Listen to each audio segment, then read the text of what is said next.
Chapter 2955. Then, what kind of people do you know about the towers? Su Yun put down his chopsticks and asked the restaurant's owner. Peng Dawei raised his glass and gestured for Su Yun to drink. Don't worry, no one will check for drunk driving in this place. I am certain of that. Su Yun smiled and raised his glass as well. I am just worried that if I drink when I just started working here, the towers will be unhappy. Brother, you don't have to be modest. You even drove out the cars of the various towers. Peng Dawei frowned. I don't believe that you haven't done anything since you came here. Su Yun shrugged his shoulders. I really didn't do anything. Brother Peng, you have misunderstood. All right, let's just say that the towers are being courteous to you, said Peng Dawei. However, I still feel that you are different from others. Is that why you are treating me to a drink? Su Yun asked bluntly with a smile. No. Even if Peng Dawei had that intention, he would not admit it. No matter who it is, as long as they are Chinese, I am willing to make friends with them. I am just joking. Su Yun said, Brother Peng, let's not talk about me. Let's talk about you. Why did you think of opening a restaurant in Africa? Peng Dawei picked up the wine cup and took a sip. Speaking of these things, perhaps there was some bitterness in it. I am the one who cannot survive in Huaxia anymore, said Peng Dawei. Peng Dawei said, I was forced by the local hooligans and the government officials. In the end, I had no choice but to come out and do business. Then, why come to Africa? Su Yun was puzzled. Aren't many other countries more stable? Peng Dawei nodded his head. Yes, Africa is indeed the most unstable. However, coming here is more glorious and simpler. Additionally, there are more opportunities. The cost is lower and the risk is lower. Su Yun nodded his head. Those words made sense. So, you came here directly? In the beginning, I didn't want to go to Mali, said Peng Dawei. Initially, I wanted to go to Nigeria. I went to investigate and counted in front of the floor-to-ceiling window of the hotel next to the port for the whole morning. There were more than 100 cargo ships entering and leaving the port of Lagos. I was shocked by the high density. Su Yun, but Nigeria's shipbuilding and repair industry is almost undeveloped, and there is a shortage of manpower and funds. The local government is eager to bring in experienced foreign shipbuilding companies to help them cultivate local talents. That's right. That's why some economic cooperation zones have sent inspection teams to Nigeria, Peng Dawei said. According to what I heard, someone had signed a shipbuilding contract worth over $100 million. Then I wanted to open a restaurant there. That's a good idea. But the competition there is even greater. Peng Dawei said, after I went there, I realized that there was no better place for me to do business. Then I heard from a friend that there was a gold mine in Mali for Huaxia, and it would be developed for several years. So Haha, let's not talk about it. This is all fate. If I didn't come to Mali, I wouldn't have known you. Peng Dawei raised his glass and said, It's all fate. Su Yun also raised his glass and said, Yes, it's all fate. We really need to have a drink. After eating some food, Su Yun and the restaurant owner became familiar with each other. It was almost time for him to go back. After all, he was here to work. Su Yun needed to make some achievements and make some noise to attract Lai Wen's attention. This matter sounded simple, but it was not simple when he thought about it. If the pagoda guilds had always been so low-key, Su Yun really couldn't find any entry point or breakthrough point. After saying goodbye to the restaurant owner, Peng Dawei, Su Yun drove back. After getting in the car, Su Yun did not know what he was thinking, but he inadvertently looked back. There was a small box in the back of the car. Perhaps the towers did not notice it when they were cleaning the car. Su Yun curiously opened the box and found that it was filled with a very slippery, oily bag. It looked very sturdy. Suddenly, Su Yun seemed to understand what it was for. Su Yun was really worried about not having any evidence. Now that he found it, it seemed that things would be interesting when he went back. The towers would probably take the initiative to come to him. Thinking of this, Su Yun had the urge to hurry back to the gold mine. At this time, Peng Dewei walked out of the restaurant and took 2 bottles of Kong family's wine. Brother, take 2 bottles of wine back to drink. They say that Kong family's wine makes people feel homesick. If you feel bored alone, drink a few mouthfuls. Thanks. Su Yun did not stand on ceremony with him. To a shrewd businessman, he would not give in vain. He would always have a purpose. In a place like Africa, knowing someone who could suppress armed mercenaries would be very beneficial for him to open a restaurant here. If Su Yun did not accept Peng Dewei's good intentions, Peng Dewei would feel uneasy. For Peng Dewei, Su Yun accepting his good intentions was definitely a kind of psychological comfort. Although this feeling didn't have any special meaning, it was a very important feeling for a businessman who went out to do business. Su Yun drove away. The restaurant owner waved his hand and shouted, "Brother, if you have nothing to do in the future, come here to eat more often. This big brother will accompany you for a few drinks." This was a form of face, a form of glory. At the very least, when the people in the surrounding shops saw this, they would not provoke the restaurant owner. Those who wanted to cause trouble for him would also not provoke him. Because the tower's cars were parked in front of his door, any Hua Xia would be able to call him brother. This formed an invisible umbrella in this area. This was a problem that many people could not solve even if they gave him a few meals. Peng Dewei, on the other hand, only needed a meal and 2 bottles of wine, and this matter was easily resolved. This was an opportunity that many people could not even dream of. After Su Yun drove away, Peng Dewei would say to some people who looked at him curiously, "That is my brother. He will work in the gold mine in the future. He will be the boss of the towers." With this, Peng Dewei's status in this place could be said to be raised in an instant. If you have any problems in the future, tell me. Maybe I can help you solve it. Peng Dewei had already started to boast. He was like most Hua Xia people. After drinking, he did not know what to say and dared to boast about anything. Perhaps this was a common trait among businessmen. Businessmen tended to exaggerate their words. They dared to say that they knew someone they had met once. They dared to say that they were very familiar with someone they knew. They dared to say that they were only slightly familiar with someone they were sworn brothers. Huaxia people everywhere seemed to be unable to get rid of this bad habit of talking big. Perhaps this disease would never be able to get rid of. At least, Su Yun knew too many such people. However, this was also a means of communication. If you did not boast about yourself, who would look up to you? Doing business required others to look up to you. That way, things could go more smoothly. After all, in Hua Xia, many things did not depend on strength, but on relationships. Now in Africa, Hua Xia people still had the same set of thoughts. This was a very normal thing.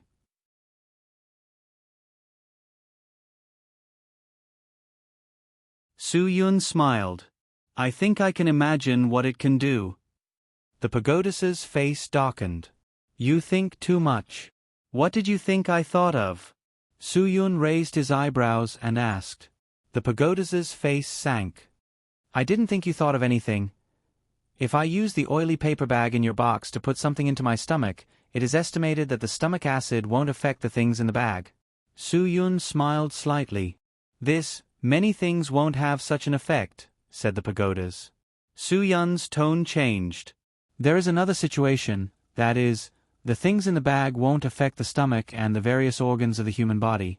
Also, it seems very convenient to excrete things that won't be digested, right?" The pagodas's face became more and more ugly. He knew that Su Yun already knew everything. "Mata, don't play these games with me." Su Yun said, "I know what you use this thing for." The pagodas's heart sank. If he didn't have the financial support of the stolen gold, it would be impossible to support the armed mercenaries under him.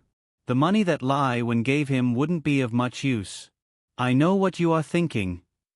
Su Yun continued, "I don't care what happened before, but if this happens again, don't blame me for what happens next." The pagodas's face sank. The layer of paper had been torn, so there was no need for him to put on an act. "Since you have brought this up, I will make it clear. The commission that Lai Wen gave me is not enough to support so many people." Su Yun nodded. So I have to do this, the pagodas said. If I don't do this, how can I support so many people under me? Su Yun smiled. A gold mine like this doesn't seem to need so many mercenaries to operate normally. Without enough people and guns, it is impossible to have prestige. The pagodas immediately rejected Su Yun. Then you don't have enough ability, Su Yun said, and in this relatively safe situation, there is no danger to your life, so the price shouldn't be high. You don't just need so many people to look after the mine, right? The pagodas didn't answer Su Yun's question. Su Yun looked at the pagodas expressionlessly. You need more people and guns because you want to become the person that everyone fears in this place, to become the person with the highest status. The pagodas was exposed by Su Yun and lost face. So what? I am this kind of person, so I can ensure the safety of the mine. Ensuring the safety of the mine doesn't depend on more people and guns, but on whether you have enough ability. Su Yun said, if you don't have the ability, don't do this job. I will only warn you this once. If you let the workers help you steal gold again, you will end up like him. After saying that, Su Yun suddenly raised his hand, and the sound of a bullet tearing through the air was heard. Behind Su Yun, a mercenary secretly raised his gun and aimed at Su Yun. He was immediately hit in the left eye by the bullet shell that Su Yun casually picked up when he got out of the car. Although it was only a bullet shell, with Su Yun's strength, it could cause irreparable damage. The man screamed, and blood flowed out of his left eye. He covered his face and rolled on the ground crazily. This mercenary was the right-hand man of the pagodas, the Frenchman. Su Yun's action completely shocked everyone present.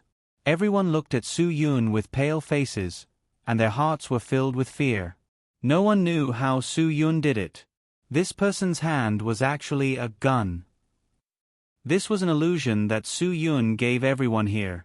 The pagodas were also stunned. He did not expect that his subordinate would take the risk to do such a thing. Perhaps the Frenchman wanted to make a contribution too much, or perhaps he knew that as long as Su Yun was around, they would not have a day of peace. There was also an important problem, and that was that this guy would control their finances. This was something that the Frenchman could not tolerate, so he made such an impulsive move. He wanted to secretly shoot Su Yun in the back. Unfortunately, Su Yun noticed the expressions of all the mercenaries present from the moment he got out of the car. Who was afraid of him? Who hated him? These expressions were clearly written on each and every one of their faces. Just based on this, Su Yun could determine who was a threat to him. Moreover, the sound of the gun's safety being unlocked would not have escaped Su Yun's ears. This guy was not wronged at all. He was asking for it. Although Su Yun had every reason to kill him, in the end, he softened his heart and gave him a way out. Chapter 2957. Su Yun's move completely shocked Tada was not an ignorant person. He was from the United States Marine Corps and knew too well how much power was needed to do that. How much penetrating power did the bullet need?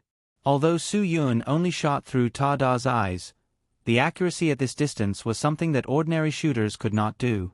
Moreover, shooting was not just about aiming. One also had to consider the wind direction. All aspects had to be calculated and aimed. Su Yun did not need any fancy movements at all. With just a wave of his hand, everything was settled. In the future, if anyone points their gun at me like he did, they will end up like him. Su Yun said to everyone present, if you don't believe me, you can try. I don't mind practicing my aim. Muta's entire back was drenched in cold sweat. No matter how he thought about it, he couldn't understand how Su Yun did it. Back when he was in the Marine Corps, he had heard that there was a mysterious special force in Huaxia. None of the people in that force could be provoked. The towers had never taken this matter seriously. He had always thought that the Huaxia people were bragging about it. Because the whole world knew that Huaxia people like to brag. Huaxia people like to brag. This was the character and wisdom of Huaxia people. The history of Huaxia people's bragging should be attributed to the traditional culture and political stage of Huaxia. Thus, it was popular in most of the social activities of Huaxia people. Especially in the circle of Huaxia men, bragging was the most vigorous social activity. Although Huaxia women were the most accurate in identifying when a man was bragging, they were also the easiest to deceive. Moreover, they were also the ones who would go along with their husbands.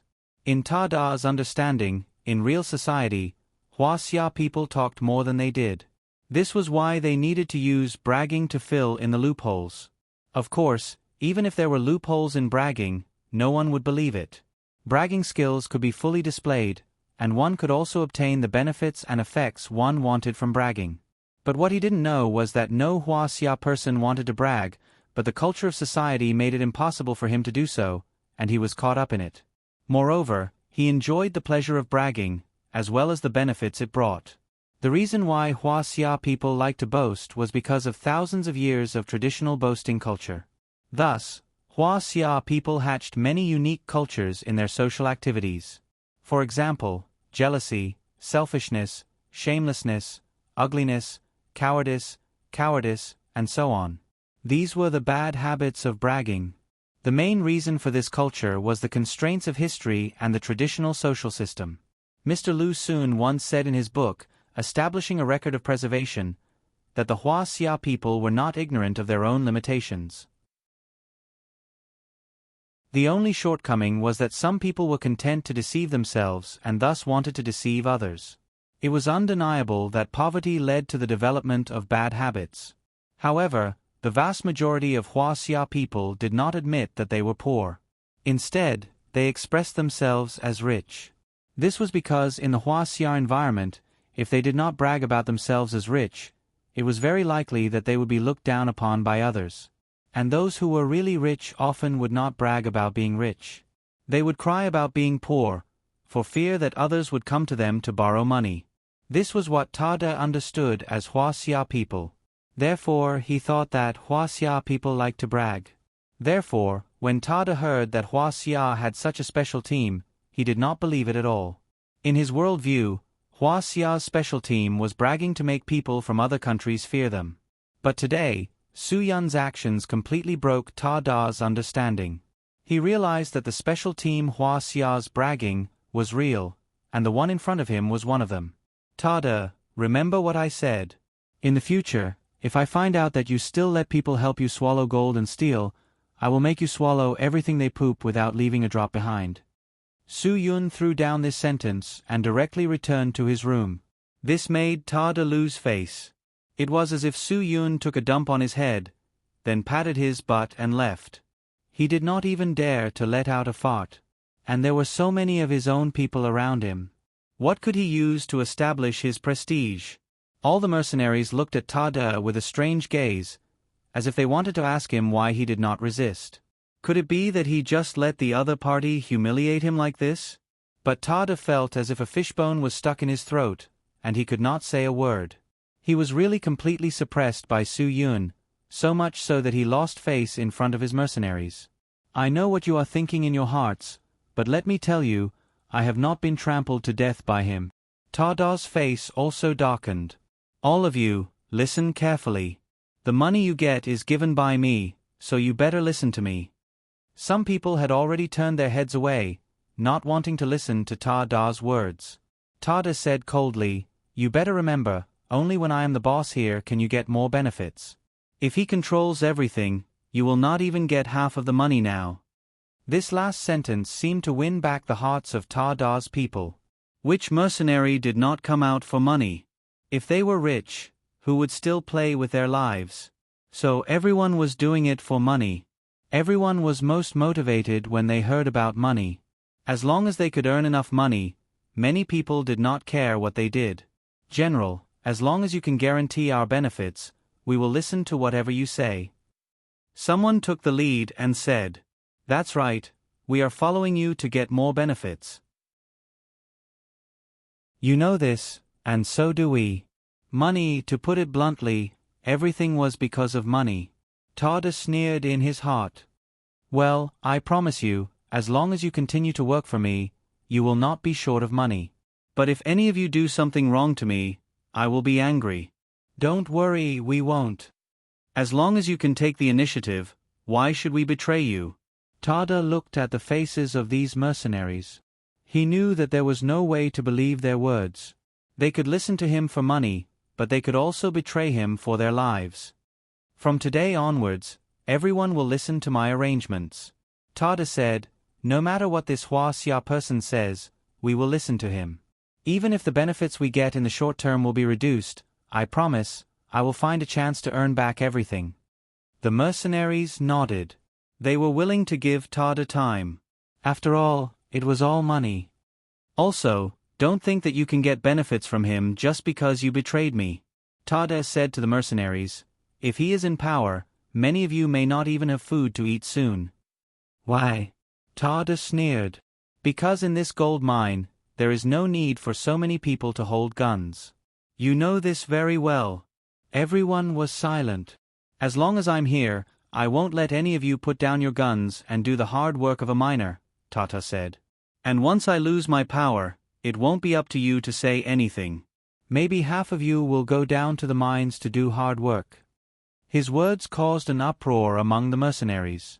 Out of 2 people, one of you will lose the opportunity to hold a gun. Think about it carefully. Tada looked at them and said word by word, maybe it will be you, or maybe it will be him. There will be one of you who will go down 1,000 meters to work. Before the mercenaries' panic disappeared, Tada added, if you go down to work, you may be buried forever because of a loud explosion. That was the most worrisome thing.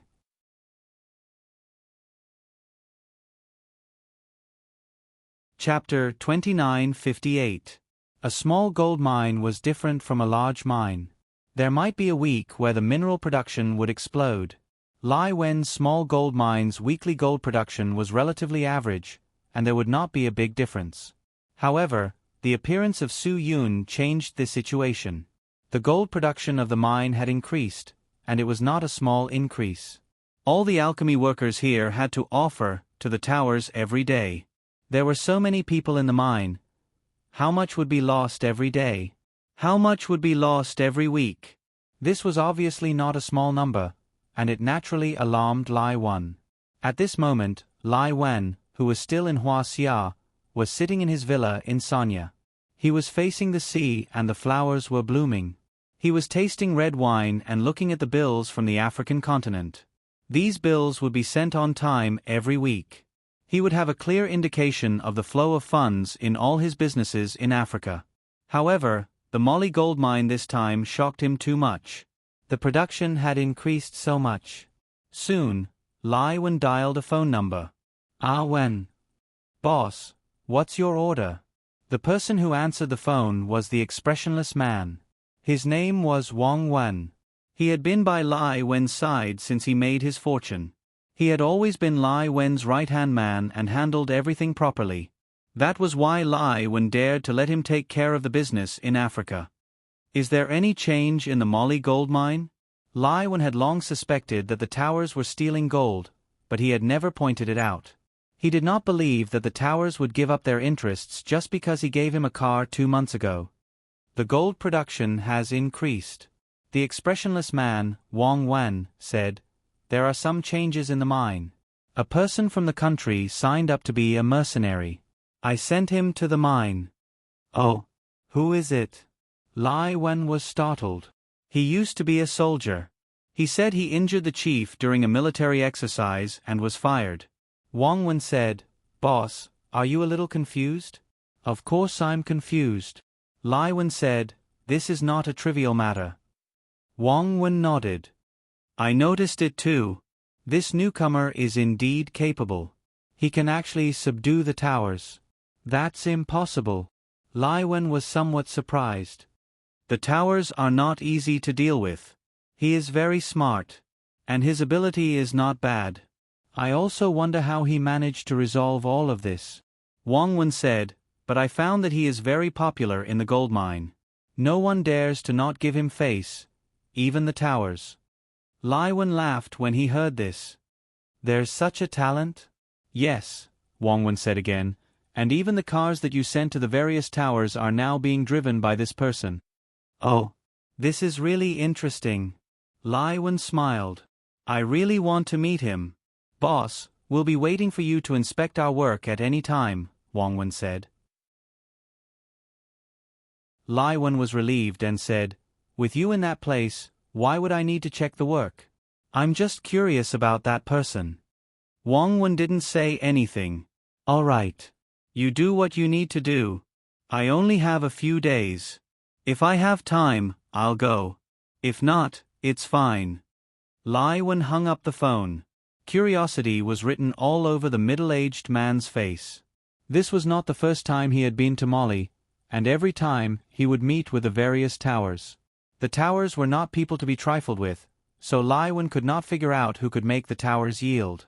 Even he could not control the towers well at that time, which gave the towers the courage to steal the gold. Now, one person had actually made the towers yield. They did not even dare to steal the gold. Interesting, interesting. Lai Wen muttered to himself.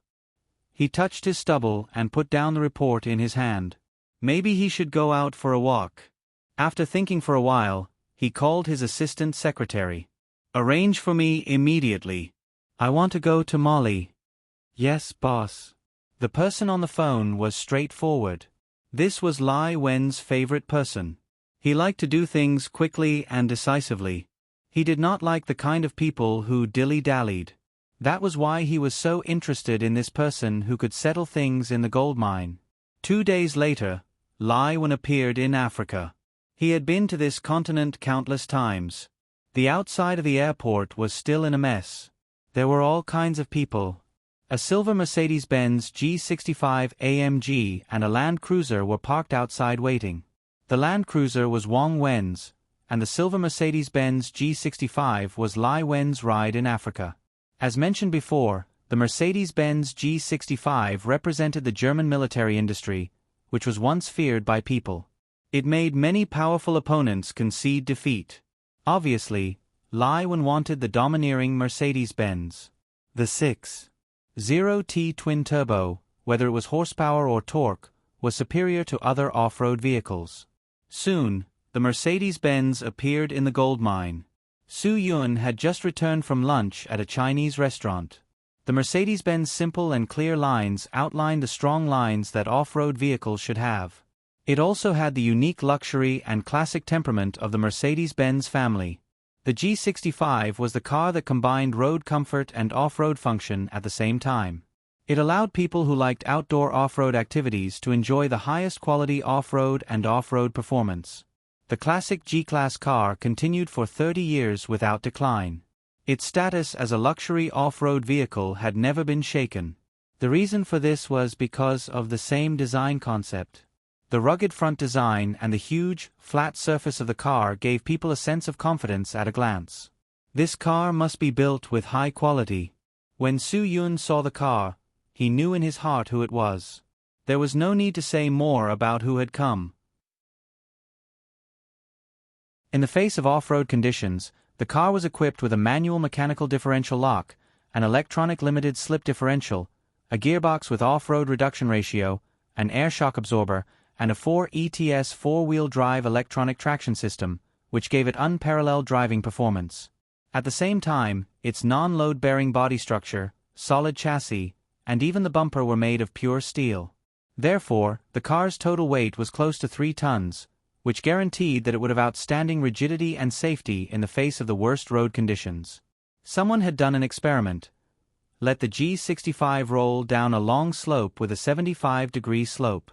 The G65 at the bottom of the slope was almost undeformed, and the dummies inside did not suffer any fatal injuries. In addition, its traction could even compete with a loader, almost reaching a terrifying level. This car was absolutely unimpeded in Africa. Su Yun suddenly felt that the Land Rover Defender that he had been driving for the past few days was somewhat overshadowed. If he had to find an off-road vehicle more powerful than this car, he was afraid that only the Latvian car company Darts and the Russian company Combat jointly produced a series of bulletproof off-road vehicles. That thing should be called Daz Plum Brown. The body armor was 7 centimeters thick, which could withstand gunfire and bullet attacks. At least the AK-47 couldn't penetrate it. The car weighed 4 tons and had an 8.0 displacement V8 turbocharged diesel engine, but the horsepower and torque were still inferior to the G65. This thing was luxurious. There were gold versions for the rich, and they were all inlaid with gems. Therefore, in theory, the Mercedes-Benz G65 was still very invincible. At least, Su Yun felt that this car could almost be said to be the ultimate off-road vehicle. Without waiting for him to admire this luxury car for too long, the Land Cruiser of the Deadpan Man also appeared. After the Deadpan Man got out of the car, the middle-aged man in the G65 also got out of the car with his assistant. Su Yun knew that the person he had been waiting for more than a week had finally appeared. It seemed that his progress was very smooth.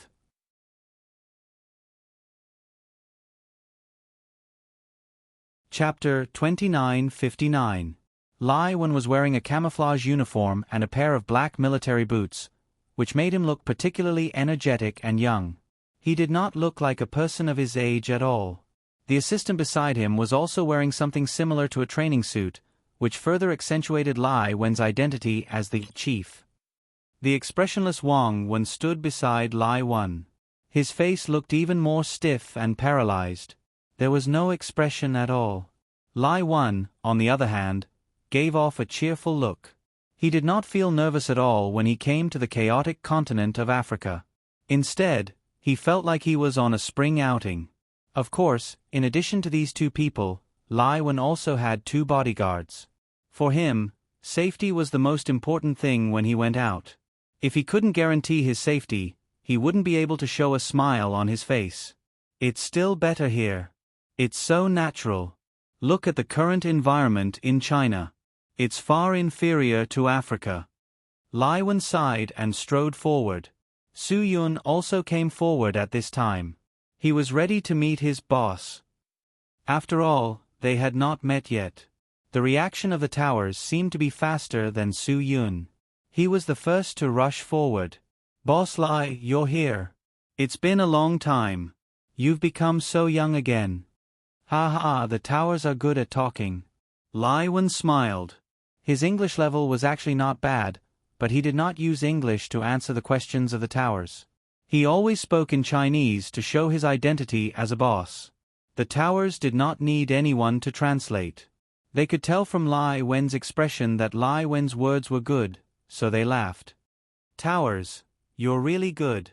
The production this week has increased a lot." Lai Wen smiled. "The production has increased by nearly 1/3. I don't know how long you can maintain this." At this time, the assistant translated the words to the towers. Although the towers were a little unnatural, they still maintained their calmness. "Boss Lai, the production of the gold mine has always fluctuated. I think this might be because there are more raw ores coming out from the mine." "Yes. That makes sense." Lai Wen nodded and did not directly expose the towers. "By the way, didn't I arrange for someone to come here a while ago? Where is he?" Without waiting for the towers to ask Lai Wen's assistant for the translation, Su Yun directly walked forward. "It's me." When Lai Wen saw Su Yun, he was a little surprised. He was too young. He felt that this young man was a little familiar, but he couldn't remember where he had seen him. Young and promising. Young and promising. When Lai Wan and Su Yun spoke Chinese, it was very difficult for the towers to understand. There were only simple words such as hello, very good, and very good in the Chinese character library of each tower. Lai Wan didn't care about the presence of the other towers at all.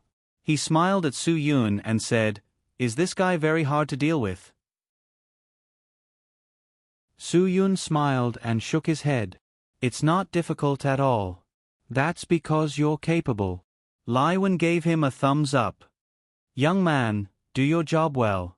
I won't treat you badly." "Don't worry, Boss Lai."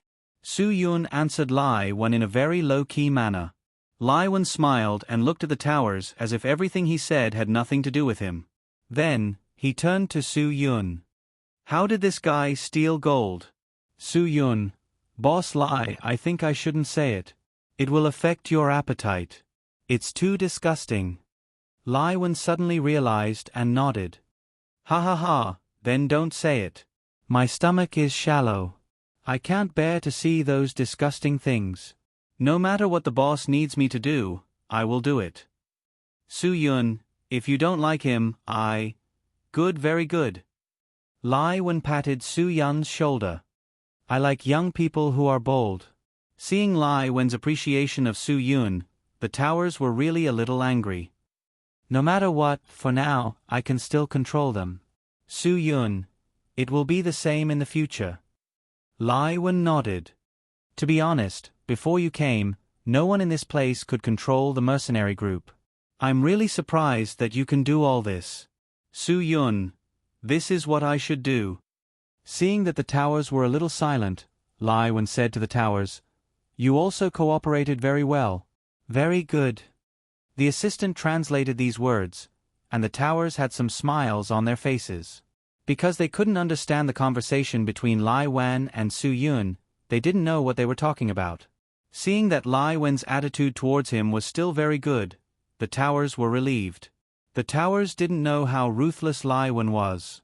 On the surface, they would never understand his character. I heard that you also took the initiative to let your leader drive the car I gave you. You are very good at doing things. Lai Wen smiled.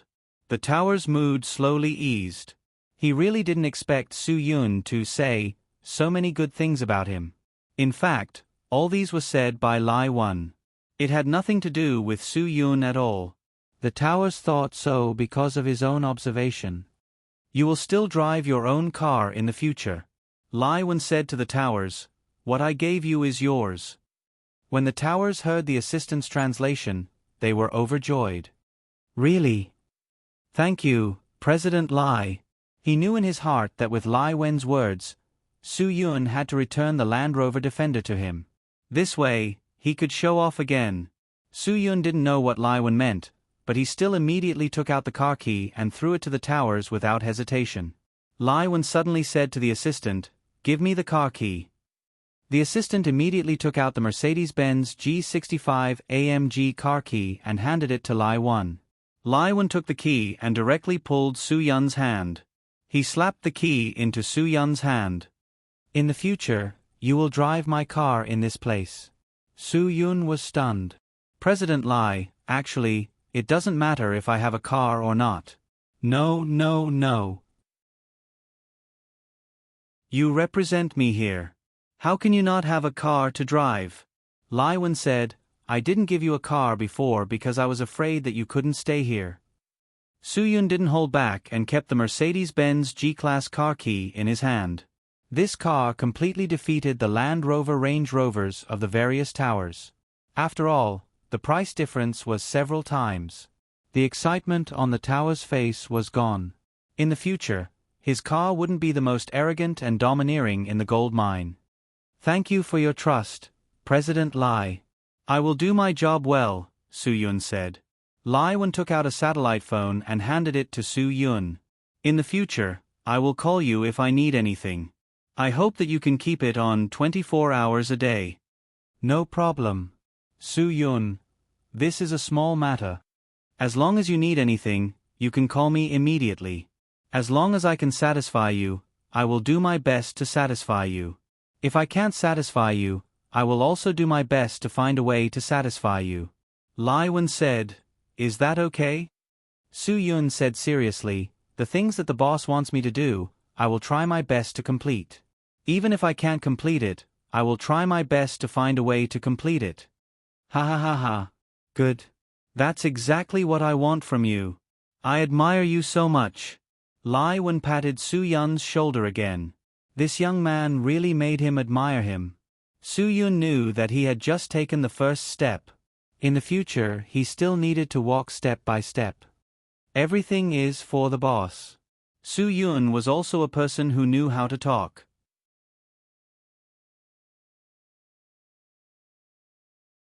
Chapter 2960. I can only say that you are the most suitable person to survive on this continent I have ever seen. Lai Wen's words to Su-yun might be the highest praise he could give him. Before this, Lai Wen had always given this praise to Wang Wen. Although the stiff-faced man could help Lai Wen take care of other convenient businesses, the gold mine had never been able to deal with the towers and his group of mercenaries. Lai Wen also cherished talents and didn't want the people from the various pagodas to harm Wang Wen. Therefore, he gave Wang Wen a clear indication to turn a blind eye to the various pagodas and not to be too entangled. The stiff-faced man had always been facing the towers and his mercenaries in this state, so although he had prestige, he didn't really control the towers and his group of mercenaries. Most of the time, the stiff-faced man dealt with other things outside, and the towers in the gold mine covered the sky with one hand. As long as there was no big problem in the gold mine, Wang Wen would never ask anything about the situation here. Therefore, the theft of gold by the towers had always been carried out under this half-permitted situation. If it wasn't for this week's account that shocked Lai Wen, he might not have paid too much attention to it. But the greed of the towers was too strong. In just a week, he could steal so much gold, it was simply unbearable. Therefore, Lai Wen appreciated Su Yun so much, just because Su Yun did something that others couldn't do. I'm just a person who can't survive in Huaxia. Su Yun smiled bitterly. Boss Lai can give me this opportunity, I'm lucky. My friend, you're treating me like an outsider. Lai Wen said, you can ask them what kind of boss I am. I appreciate talents and value talents. I treat you as my friend, and I hope you can treat me as your friend. Su Yun smiled slightly. Of course, if Boss Lai doesn't mind, I'm honored. Lai Wen looked at the stiff-faced man and smiled slightly. Wang Wen, look at him, he's still so polite. When can he be like you? The stiff-faced man was expressionless and didn't answer Lai Wen's words. Lai Wen sighed helplessly. Alas, forget it. If I become like you, I will be even more speechless. The stiff-faced man still had the same expression without any change. Boss Lai, are we not going to pursue the matter of this person stealing gold? Su Yun glanced at the various towers. The towers couldn't understand the Chinese they were speaking. They thought that Su Yun wanted them to do something, so they quickly stepped forward and asked with body language. As for him, he's still very useful. Lai Wen also patted Zhu Ta's shoulder. Zhu Ta thought that Boss Lai was praising him and looked at him with a smile. Lai Wen continued to say to Su Yun, you should know that every place in this world has its own rules, and the rule of this place is that you need to have armed forces to stand here. Su Yun nodded. What he said was right. In a continent like Africa, one must have enough armed forces to survive. This was the foundation. Without armed forces, one would not be able to survive. So we should figure it out. Lai Wen said, even if he is not loyal to me, I have to use him to form a deterrent, so I have to give him some benefits. Su Yun, but the reward that should be paid to him has already been paid. So, if the amount of gold he steals each time is very small, I can forgive him. Lai Wen's voice began to change slightly. But if there is so much, I can't bear it. Su Yun did not speak again. Zhu Ta had been listening attentively, but unfortunately, he didn't understand a word. After all, Lai Wen's assistant didn't translate, so he couldn't ask. It was a taboo to inquire about the boss's words. This was the rule. Moreover, the things that Lai Wen said in person obviously couldn't be harmful to him. This was what Zhu Ta thought. Unfortunately, Zhu Ta was wrong. Everything that Lai Wen said in front of him happened to be about him. If there is an opportunity, I will not hesitate to kill him. Lai Wen said and patted Zhu Ta's shoulder. It's a pity that there are not many people with such deterrence in this place. It would be a pity to kill him. Su Yun really admired Lai Wen. He dared to say such words in front of Zhu Ta. More importantly, when Lai Wen said these words, there was always a smile on his face. It was as if everything that he said now was praising Zhu Ta. It was impossible to see that he was a person who had the intention to kill. The various towers grinned as they accepted the boss's praise. Their hearts were filled with joy. Lai Wen was perhaps the most sinister person that Su Yun had ever seen. This kind of person's character was really sinister. Okay, let's not talk about him. Let's talk about you. Lai Wen walked towards Su Yun. Su Yun thought that he was being treated like this now because he was useful. Once he did something that aroused Lai Wen's suspicion, Lai Wen would definitely treat him like how he treated Zhu Ta. As if seeing Su Yun's scruples, Lai Wen explained with a smile, "We are all Hua Xia people.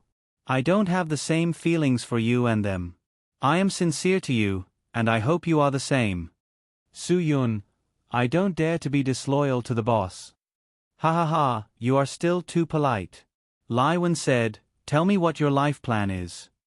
"I don't have any life plan. Su Yun, the day I left the army, I didn't have any plans." Lai Wen frowned. "What plans do you have in the army? Can you tell me?" "Of course. Su Yun, I once wanted to be the most powerful soldier in the world. I wanted to be the blade of the country's blade, the tip of the blade. I wanted to be the most outstanding person, the most indispensable talent in the world." Lai Wen gave a thumbs up. "You have a future and dreams. But everything didn't go as I wished. Su Yun, no matter how hard I worked, I couldn't get the final recognition." Lai Wen laughed. "This is the consequence of working for the country. Many times, you can't get anything in return for working for the country. All your efforts are meaningless." Su Yun glanced at Lai Wen and thought, if there were no people like him who were willing to serve the country regardless of the consequences, how could there be stability and unity? How could there be a good life now? Wouldn't the whole country be in chaos? Just like the current Mali, it was because no one was willing to sacrifice themselves for the country. How could such a country become a complete country? But he wouldn't say this to Lai Wen, because even if he said it, people like Lai Wen wouldn't understand at all. Sometimes, some people are always like this. Lai Wen said, "For meaningless service, but they can't get the reward they deserve. You can rest assured that with me, you will never be abandoned like that.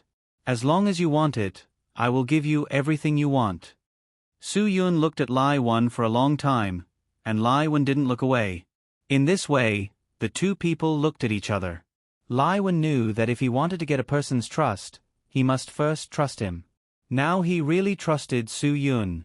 This trust was given to him by Su Yun. He didn't doubt that Su Yun was a person worthy of his trust. "I will remember Boss Lai's words today." Su Yun nodded. "I will do my best for you." Lai Wen smiled brightly. This was what he wanted. With such a person helping him deal with Africa's affairs, it was obviously more reassuring than Wang Wen. And in this way, Wang Wen could return to China with him.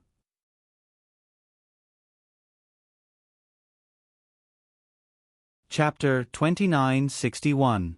Lai Wen walked around the mine and then motioned to Su Yun to invite him to Su Yun's room. Su Yun naturally immediately took Lai Wen to his room. In addition to Lai Wen, the stiff-faced man and his assistant stayed at the door.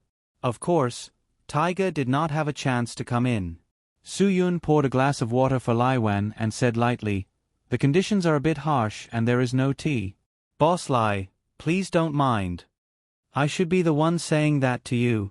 It's really not easy for you to persist in such harsh conditions." Lai Wen said, "But I still hope you can persist. Only in this way can I give you a life plan that you will be satisfied with." Su Yun did not answer the other party. Instead, he sat down. Lai Wen was not too polite to Su Yun. He took a sip of water and said, "Do you think it's a waste of your talent to work here?" "No." "Su Yun, I don't have any other abilities. This may be the only thing I can do." "No." Lai Wen smiled. "Wang Wen has been with me for so many years. He can take care of all my businesses in Africa. He just can't deal with Taiga. You've only been here for a week and you've already solved it. Hee, I'm afraid there is no problem in Africa that you can't solve." "Boss Lai, you flatter me." "Su Yun, maybe everything is just a coincidence. It's not that I have any great ability." Lai Wen nodded. "There are not many young people who know modesty." "You know modesty. I believe that many people can't do this. You made me appreciate you even more, Su Yun. You are really a rare talent." "Su Yun, Boss Lai, what else do you want me to do? Just tell me. As long as it is within my ability, I will do it." Lai Wen gave a thumbs up. "Very good, I was waiting for you to say that. I really do have something that I want you to do." "What is it?" Su Yun asked. "You don't have to ask. Just work with Wang Wan for the next few days. Lai Wen said, it's just that you still need to keep an eye on the mine. If Wang Wanruo asks you to do something, you just have to do it. Su Yun nodded. He's the leader. I'll do as he says. You're all on the same level, there's no difference between the two of you. Lai Wen's words directly elevated Su Yun to another level, although it was just words. However, in a place like this, verbal orders were already very effective. I'll tell Wang Wan what to do. Lai Wen said, you just need to do your job well. Don't think about anything else. Yes. Su Yun. I understand. Boss, just let me know at any time. You've chosen the right place to follow me. Lai Wen said, I will definitely give you a brand new platform. On this platform, you can fly unscrupulously. Su Yun wouldn't be brainwashed by their words, but he still had to keep up appearances. He just needed to give Lai Wen a look of expectation and desire, and Lai Wen would be satisfied. Lai Wen needed Su Yun's expectation of him so that he would feel that he could control Su Yun, a young man. Lai Wen had already said a lot, and he wouldn't waste any more time. Although he needed to give Su Yun a feeling that he was easy to get along with, he also had to retain some of the dignity of a boss. Lai Wen's control of this degree was very good. Once there was some uncertainty, people would lose their respect for him. Of course, Lai Wen came here in addition to seeing Su Yun, and also to communicate with Wang Wanruo. Although Wang Wanruo was a gold thief before, he still needed someone like Wang Wanruo in Mali. Wang Wanruo, I know you've been working hard these years. When Lai Wen found Wang Wanruo, he wanted to give him a sweet date. For Lai Wan, Su Yun was responsible for slapping people, and Lai Wen was responsible for giving benefits. As the saying goes, a slap and a sweet date, neither could be missing. Boss Lai is too polite. Everything I do is for the benefit of boss. Wang Wanruo said, it's what I should do. For the sake of your hard work over the years, I've decided to increase your monthly employment fee by 20%. Lai Wen said. Even if he increased the employment fee by 20%, as long as Wang Wanruo didn't steal gold, Lai Wen would still earn more and more benefits. So a lot of things were mutual. Lai Wen wouldn't push Wang Wanruo too hard, and Wang Wanruo wouldn't rebel. Lai Wen believed that Su Yun alone could even suppress the rebellion of Wang Wanruo's entire mercenary group. But what he needed to consider was that after the rebellion, his gold mine would be unprotected for a short period of time. Su Yun was certainly powerful, but the deterrence of one person was far less than the deterrence of a mercenary group. Especially in a place like Mali, a group of people with guns without bullets would be enough deterrence. Lai Wen needed this deterrence, so Lai Wen needed Wang Wanruo's support by his side to at least ensure that there would be no problems with the gold mine. Without the deterrence, once chaos broke out, his gold mine might be blown up by the local lunatics. This kind of thing had happened in Mali before, so Lai Wen always had to consider more than his subordinates. Benefits were only one side, and how to protect benefits was the most important thing. Boss Lai, although I don't know what's going on, I believe in one thing. Wang Wanruo said, the cooperation between us will only become stronger and stronger, and will not be destroyed by any circumstances. Lai Wen smiled slightly, that's good, I believe in you. But I'm afraid Boss Lai believes in people from your own country more. Wang Wanruo smiled slightly. Wang Wanruo's words were clearly referring to Su Yun. Lai Wen avoided the topic. My trust is not based on nationality. Wang Wanruo, I really trust you. You should be able to feel it. If you can't even feel this little bit of trust, then our cooperation over the years would have been in vain. No, of course I know Boss Lai's trust in me. Wang Wanruo quickly said. Since you know my trust in you, Wang Wanruo, then do something worthy of my trust. What Lai Wen meant was up to Wang Wanruo's consideration. Wang Wanruo was startled for a moment, then slowly nodded. I know, sometimes people will inevitably experience some temptations. Lai Wen said, but in the end, everyone will understand that sometimes greed is not as good as long-term benefits. Wang Wanruo took a deep breath. He seemed to have realized what Lai Wen meant. But Lai Wen's words were just that, and he didn't say much, leaving the rest for Wang Wanruo to guess. I believe you are a reasonable person. Yes, Boss Lai can rest assured. Wang Wanruo nodded. Lai Wen laughed. In the land of Mali, there are gunfights every day, and people die every day. To be able to work in such a high-paying and safe place, Wang Wanruo, this is your blessing. This is fate between us. You must cherish our fate. To put it bluntly, he wanted Wang Wanruo to cherish his job. Of course I will cherish it. Wang Wanruo had already realized that Lai Wen had noticed something. Wang Wanruo, you are the person I trust the most. Lai Wen said, do you understand? Wang Wanruo really didn't understand what this meant. Did he want him to deal with Su Yun? Or? Wang Wanruo really didn't know how to imagine what he was thinking.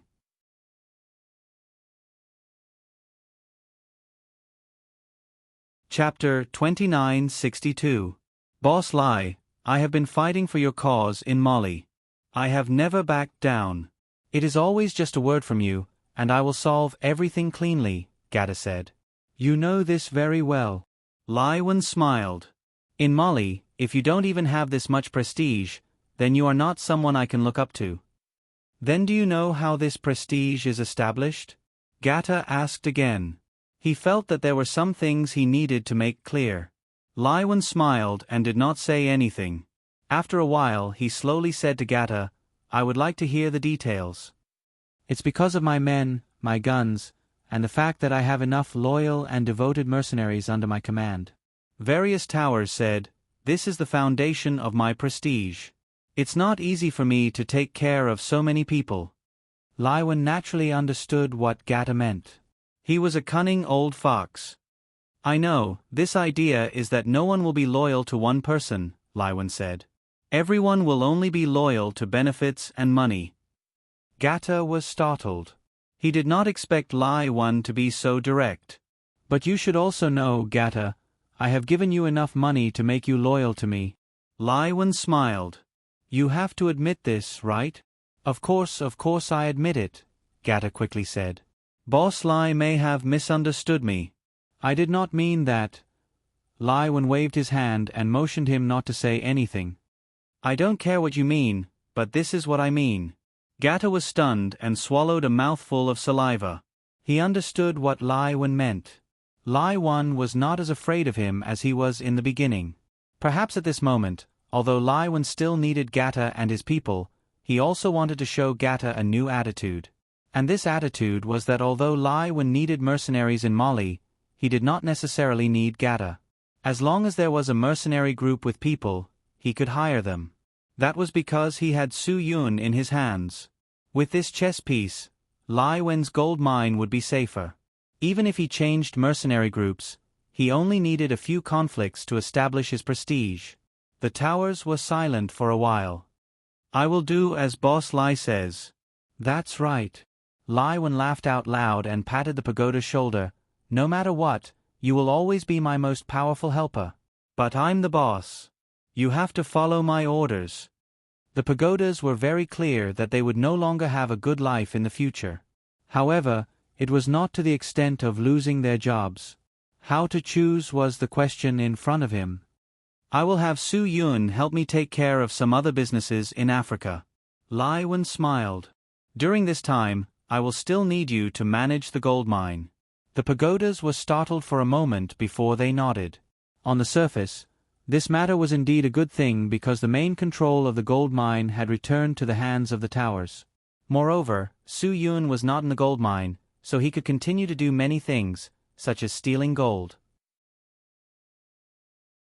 However, when he thought about it carefully, it was not difficult for the pagodas to see that rather than a good thing, it would be better to say that this was a test. Lai Wen wanted to use this matter to test him, to test whether the pagodas would still do something that he should not do. All Lai Wen needed to do was to have Su Yun leave for a week.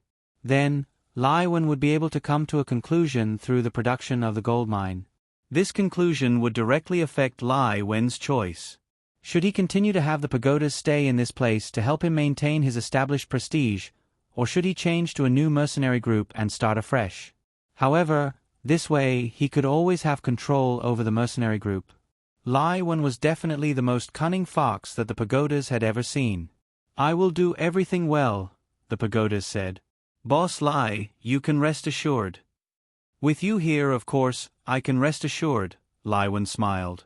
When Lai Wen came to Mali, he had a private conversation with Su Yun and the pagodas. This Lai Wen was very smart. Su Yun really admired him. Lai Wen not only wanted to control him, but also wanted to use his ability to control the pagodas alone. Lai Wen wanted to handle the relationship between Su Yun and the pagodas well. He wanted the two of them to be slightly opposed, but he could not make the relationship between the two stiff. This was definitely a guy who could control the overall situation. When he left, Lai Wen did not have any more communication with Su Yun. He directly got into the car of the stiff-faced man, Wang Wen. A Mercedes-Benz worth more than 3 million was given to Su Yun, and he just gave it to Su Yun. In fact, to put it bluntly, Lai Wen would occasionally drive this car in Africa. After all, he did not stay in this place every day. More importantly, Africa was so chaotic that it was not a place for people to stay. If a car could buy a person's heart, Lai Wen felt that it was worth it. Especially for a talent like Su Yun, who could convince all the pagodas at any time, there was nothing for him to worry about. If Su Yun could really treat him like Wang Wen and become his confidant, not to mention 3 million, even 30 million was worth it. Some things depended on the price-performance ratio, just like how the pagodas were worth the price of a Land Rover Defender in Lai Wen's eyes. Su Yun was worth this money in his eyes, so he felt that he did not waste it. In fact, Wang Wen did not understand all of Lai Wen's decisions. On the way to drive Lai Wen away, he asked in confusion, "Boss, why do you treat him like this?" Lai Wen smiled. "If he can do everything and take care of the entire Africa, you don't have to stay in this damn place." Wang Wen was stunned. "You are still too inexperienced." Lai Wen said, "You really should use your brain for a lot of things. Let him contact other businesses?" Wang Wen said, Isn't it a bit too aggressive?" "It's not aggressive at all." Lai Wen said, "This is Africa, not Huaxia. What's there to be aggressive about?" "Hey, you think about it. If you let him do some things, he may do better than you. The degree of risk he can take is even higher than you in my eyes." Wang Wen nodded. He admitted this.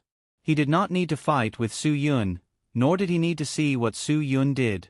He could be sure that Su Yun must be very powerful. He was definitely not a simple person. "I hope you can have a safe environment." Lai Wen said, "I let you stay in Africa to do these things because I don't have a better candidate. Now that I have one, I naturally want you to return to help me deal with domestic matters." The stiff-faced man nodded. He was very grateful for Lai Wen's good intentions. "You were brought up by me. I don't really want you to stay here forever." Lai Wen said, "Even this guy Su Yun, if he really has the ability, I also want to keep him by my side to work." Wang Wen was stunned for a moment. "I understand what the boss means. I will test him. I need someone who is like you, ruthless and merciless." Lai Wen said, "I know that the business you have been busy with recently has a lot of competition. Some people from Japan came. They are not so easy to deal with. I can still deal with it." Wang Wen's facial paralysis could not see his expression. Lai Wen smiled. "Whether you can deal with it or not, I think it is a good test for Su Yun to deal with this matter." Wang Wen nodded. He already knew what Lai Wen meant. "I will arrange it. This matter can be seen whether he is qualified or not." Lai Wen closed his eyes. "I am a little tired. I will rest first." The stiff-faced man did not speak again. He had already begun to think about other things.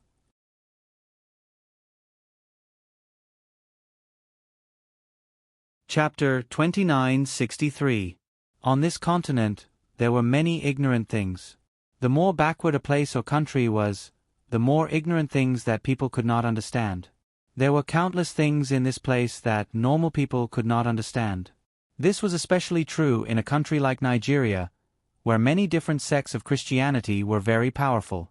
Those people could even be described as deranged because on this continent, there was a superstition called witch child. This tragedy was entirely due to the expansion of different sects of Western churches in Africa and the competition for believers. The locals lacked education and often blamed the misfortunes that happened at home on the unlucky, and the defenseless children became the scapegoats.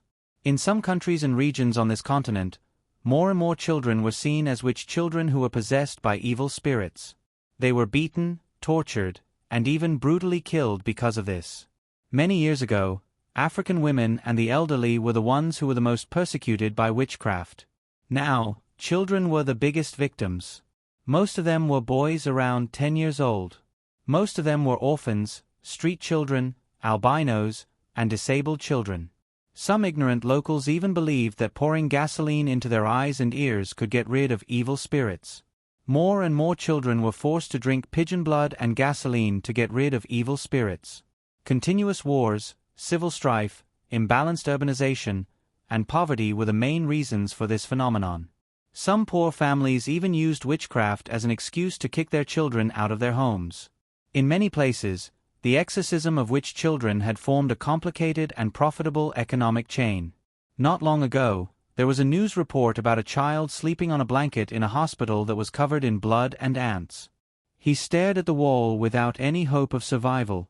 Because the priest accused him of being a possessed witch child, his superstitious father poured acid into his mouth to expel the evil spirit.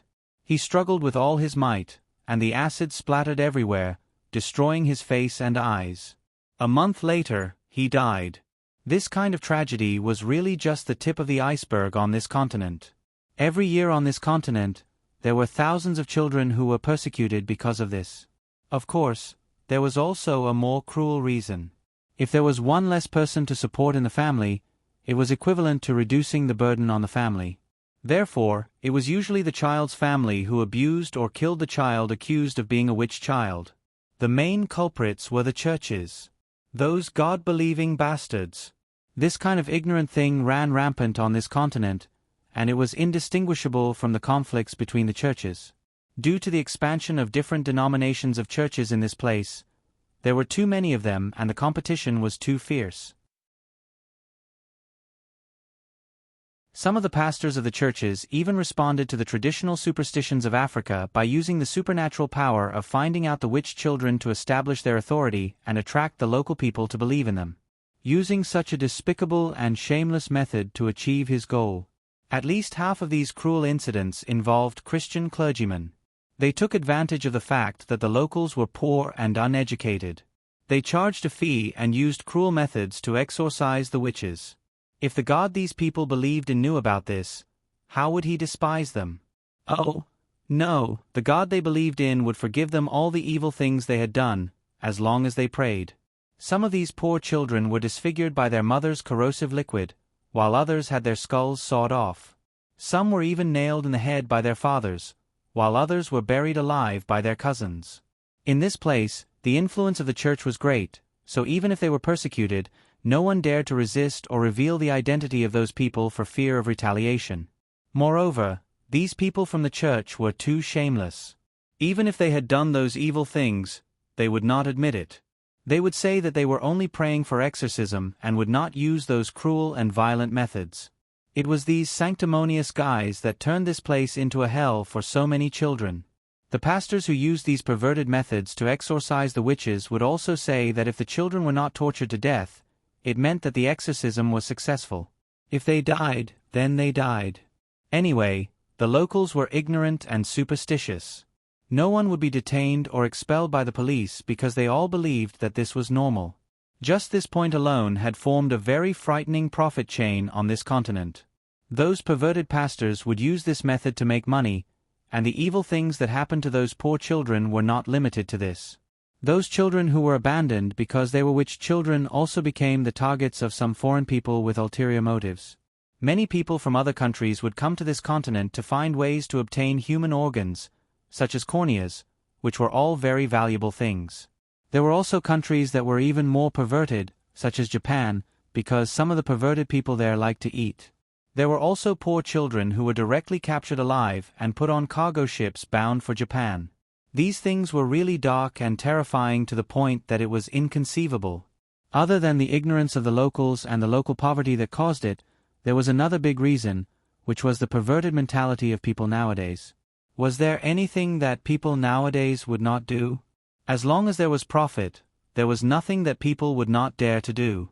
As long as there was business, there would be murder. This didn't only exist between humans and animals, but also between humans. For the sake of profit, many people did not treat humans as humans at all, nor did they treat themselves as humans. These people who would do anything for the sake of profit were simply devils. Calling them devils was already giving them too much credit. They could not even be considered devils, because even devils would not do those things that persecuted children. On this continent, there were too many such devils, so many that the number was unknown. Thinking about the luxurious life of the church's popes, did this have anything to do with everything that they originally believed in? Obviously not. These people who could reach the center of power did not believe in those bull**t doctrines at all. They only needed to make the believers believe in them. And what they had to do was to use the believers' trust to get the benefits they wanted. To put it bluntly, on this continent, all religions were king evil. Only the Relief Society that considered the people here, and those institutions that would really help the children here, were their God. Those bastards who hung the heads of God but did the things of devils were a group of things that should be cut into pieces. In this huge circle of economic interests, Lai Wan was also involved. Of course, he certainly had nothing to do with the church, and he had nothing to do with the priests. These things were basically done by those Western bastards. What Lai Wan did was also related to organs. In this circle of interests, Lai Wan did not feel that he was dirty and despicable, because he believed that even if he did not do these things, there would still be others who would do it. When he thought about it this way, he felt that he was very noble. He even felt that he could give those poor people a life by doing it, and if it was someone else who did it, those people would not even be alive. But Lai Wan never thought about how a child would live in the future after he deprived him of his cornea. What was the difference between this and letting a person die? There was no difference at all. But even so, Lai Wan was still very determined not to let go of the huge benefits.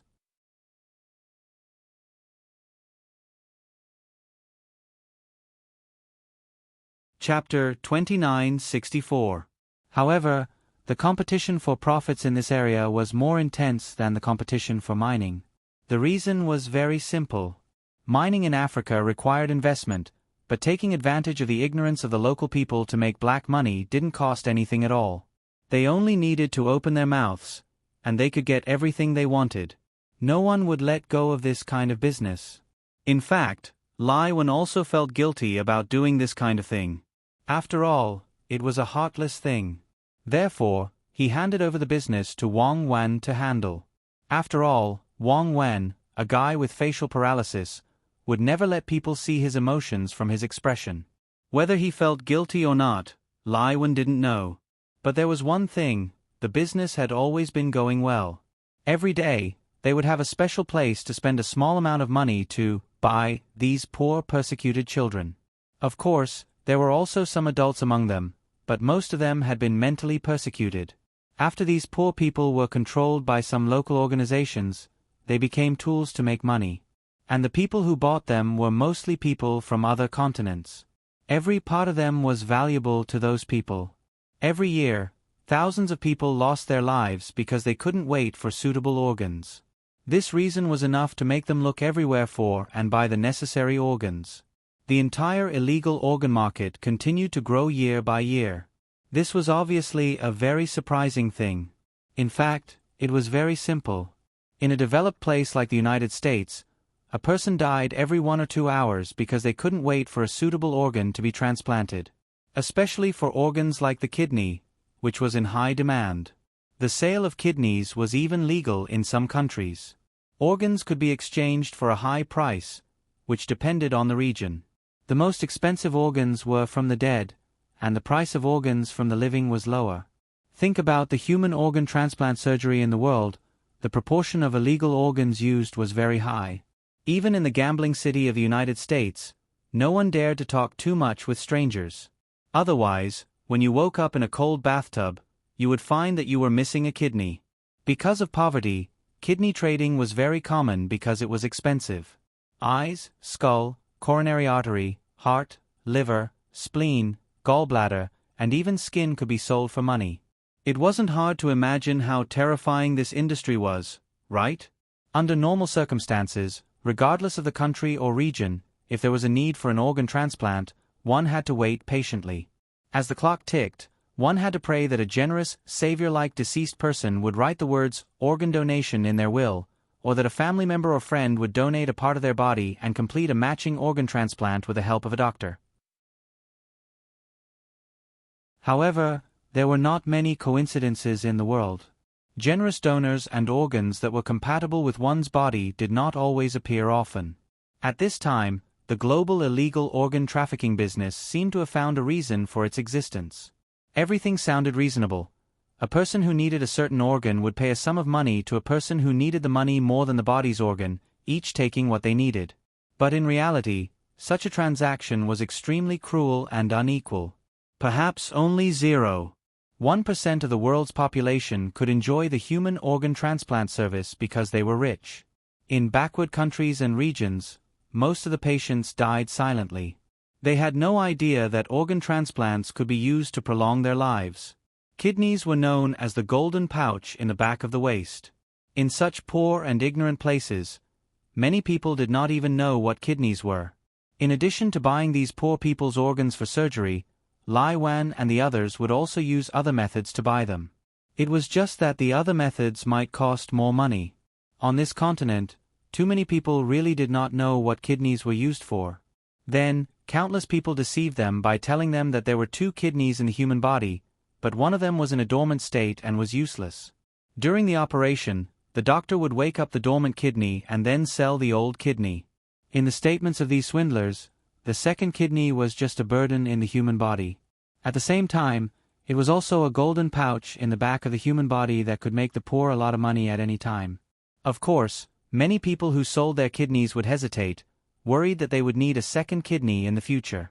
At this time, the swindlers would tell them that even if the first kidney stopped working, the second kidney would not be of much use because it required a high surgery fee to activate it. They also claimed that the operation of the kidney transplant process was absolutely safe. Many people began to feel weak after selling their organs, but it was too late to regret. It was not that simple to solve the illegal kidney trade business. Many people with power were suggesting that the donation of bodies should be promoted globally so that the demand for kidneys could be effectively met. However, the donation of bodies also involved cultural taboos in many countries. A large number of people felt that if they could not maintain the integrity of human organs, they would be punished in the afterlife. Therefore, they would not accept the donation of bodies. For example, if Hua Xia donated her organs, she would be said to have died without a complete corpse. This was a great humiliation to the dead. This was a cultural decision, and it was not something that could be changed. Therefore, many times, there were too many unrealistic things that needed to be changed. From a realistic point of view, the illegal trade of human organs would not disappear. For this industry, to put it bluntly, it was a special service for the world's rich. Due to the existence of illegal kidney trafficking, when the rich encountered diseases, they no longer needed their families to donate their organs. There were many suppliers in the market. Of course, they would not put their families at risk and harvest the organs of their loved ones to satisfy themselves. Especially when they had so much money. This was a very terrifying criminal network. Compared to looking for people who took the initiative to sell their organs, it was more cost-effective to directly buy the whole living person. Because these living people could even be harvested all of their organs at once. Because these people were originally people who deserved to die in their eyes. Everything was so cruel and ruthless.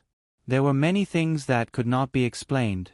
The absurd continent, the absurd humans, the absurd transactions, everything was so normal in this place. Even because of this resource robbery, there were often gunfights. Anyway, anything that happened in this place would not be surprising. Su Yun did not expect that in the afternoon of the second day after Lai Wen came to the gold mine to inspect, he received a call from the stiff-faced man, asking him to wait for someone to pick him up. He had to go to a place at night. After Su Yun promised him, he had been waiting for him at the gold mine. About half an hour later, a person drove to the gold mine. Su Yun had not seen this person before. He did not say anything to Su Yun. He just asked Su Yun to drive and follow him. They needed to leave for the destination immediately. There were people from various towers and his people at the gold mine. Su Yun actually had nothing to manage. He directly boarded the Mercedes-Benz G65 that Lai Wen gave him and followed the car in front.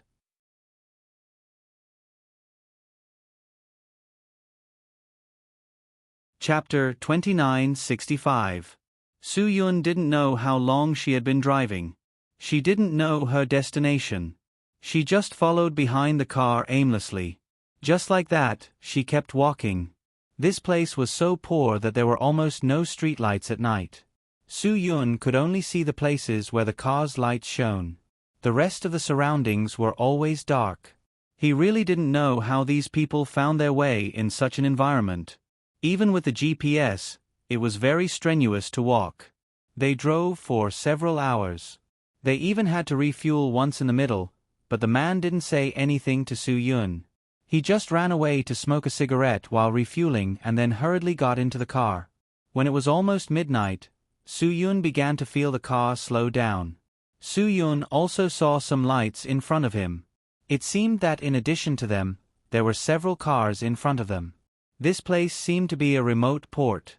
There were several speedboats on the coastline not far away. In the middle of the cars was a container. A few cigarette butts around the container flickered. Soon, Su Yun was taken to the scene by the man's car. After he got out of the car, he found that almost everyone present was looking at him.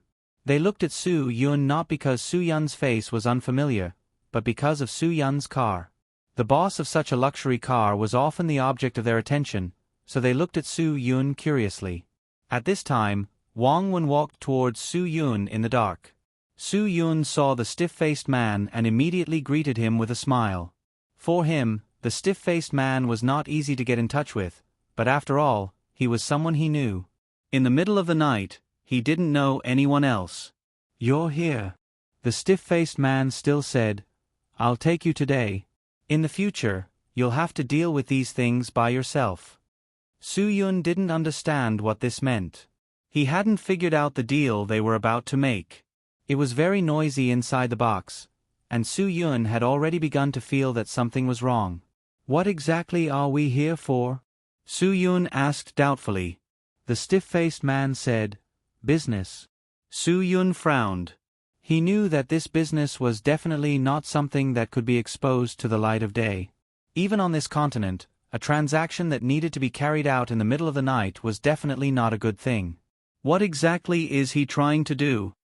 Su Yun glanced at the facial paralysis man, as if to warn him that if he didn't say it, he wouldn't continue to play with him.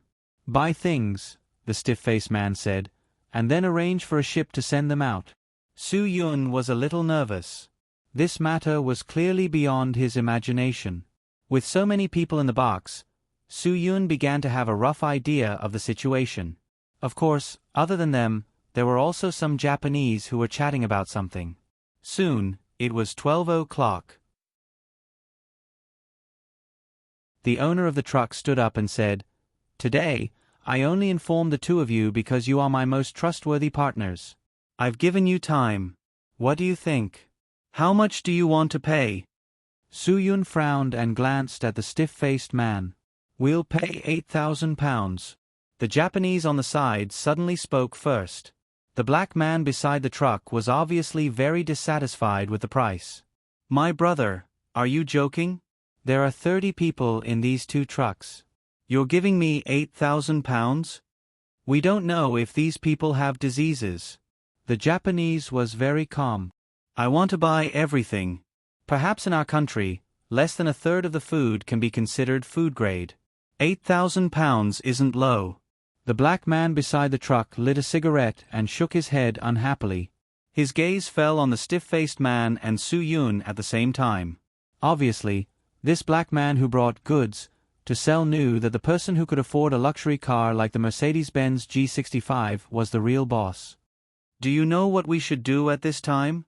The stiff-faced man said to Su Yun. Su Yun clearly couldn't accept this kind of business. Boss Lai actually has this kind of business. You think this kind of business can't be done? The stiff-faced man sneered. Obviously, when he first came into contact with this kind of business, he also had the same resistance as Su Yun. After all, they were all humans and hadn't reached the point of insanity. Su Yun was silent. You don't have to do this kind of business, but they will still be bought by others. The stiff-faced man said, in this place, human lives are worthless. You really think so? Su Yun, human lives are worthless. It's not that I think so. It's that this place is like this. The stiff-faced man said coldly, today, you don't have to bid and let those Japanese buy them. They will still die. Su Yun sucked in a cold breath. Did no one care about this kind of thing in this place? Only one kind of people can survive in this place. The stiff-faced man said, that is people like us. Su Yun shook his head. I really don't believe that this kind of thing exists in this world, treating people like animals. Now, even wild animals are strictly protected. Human lives are actually so worthless. Do you really think wild animals can be protected? The stiff-faced man shook his head. Every year, Huaxia alone sends out an astronomical number of ivory and ivory products from this mainland. Su Yun closed his eyes and felt a headache coming on. Because almost no one could understand Chinese, the black man selling the goods thought they were discussing the price, so he didn't interrupt. The Japanese on the side were also waiting for the Huaxia people to offer a price. The black man finished smoking a cigarette and asked, how's your discussion? Can you give a reasonable price now? In this mainland, the pound was the currency used in most businesses. We'll give an extra 1,000 pounds. The stiff-faced man was still expressionless when he spoke. He didn't intend to discuss with Su Yun. Su Yun was startled. The black man beside the box laughed. Ha ha ha, you Asians really know how to do business. I thought you would be more sincere than those European and American bastards. That's why I informed you. Looks like you're not as sincere as those people. Obviously, the black man couldn't accept this price. This is already a lot. The stiff-faced man still didn't relent. When the Japanese heard that they offered 9,000 pounds, they immediately started fighting back. 10,000 pounds. This is the highest price we can offer. The black man was secretly pleased with the Japanese's increase in price. Only with competition could he earn money. Oh, 10,000? Did I hear wrongly? You said 8,000 just now. Everyone says that you Japanese are smart. You're really too smart, right? The Japanese looked at Su Yun and the rest provocatively. Their gazes also seemed to be threatening them. It was best if they didn't increase the price. Under such circumstances, the ones who profited would always be the ones selling these people. Why, do you have any other ideas? The black man glanced at Wang Wen. They've already offered 10,000 pounds. Our cooperation might have to end. Su Yun was still a little shocked from the beginning to the end. 30 lives were being haggled just like that. Furthermore, it was only 10,000 pounds that could take 30 lives. Human lives were actually so worthless. If he hadn't seen it with his own eyes, Su Yun probably wouldn't have believed that such a thing really existed. How much money did these heartless people want to make from the ignorance and backwardness of this mainland?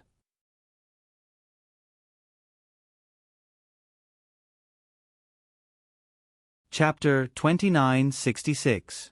The stiff-faced man wasn't flustered by the Japanese's bid at all. He smiled and said to the black man, Do you think you can make a deal with him for 10,000 pounds? If you can accept it, I have no objections. The black man was stunned. Of course I can't accept this price. It's too cheap. It's not that easy for me to get one person. The Japanese was a little impatient. If you want to use this kind of competitive method to raise the price, we won't fall for it. Competitive method. If I really thought that way, I would definitely gather all the people in your line of business. The black man said, but I didn't do that. That way, each of you would call out a price and raise the price in one round. For the sake of long-term cooperation, I don't want to cause trouble, so I only informed you. If you don't have sincerity, there's no need for us to continue our business in the future. Su Yun glanced at Wang Wen. Stiff-faced, do you still plan to continue? Of course, the stiff-faced man said directly. He knew very well how much this car of people could be exchanged for. Without waiting for Su Yun to speak again, the stiff-faced man said to the black man, I can give you 12,000 pounds. If you think it's suitable, we can continue the discussion. But there's no need for these Japanese to participate. The Japanese was a little angry when he heard that. Increasing the price by 2,000 pounds at once, this provocation was a little too much. Are you trying to break the trade rules of this industry? The Japanese said angrily, if you want to compete maliciously, we won't be afraid of you.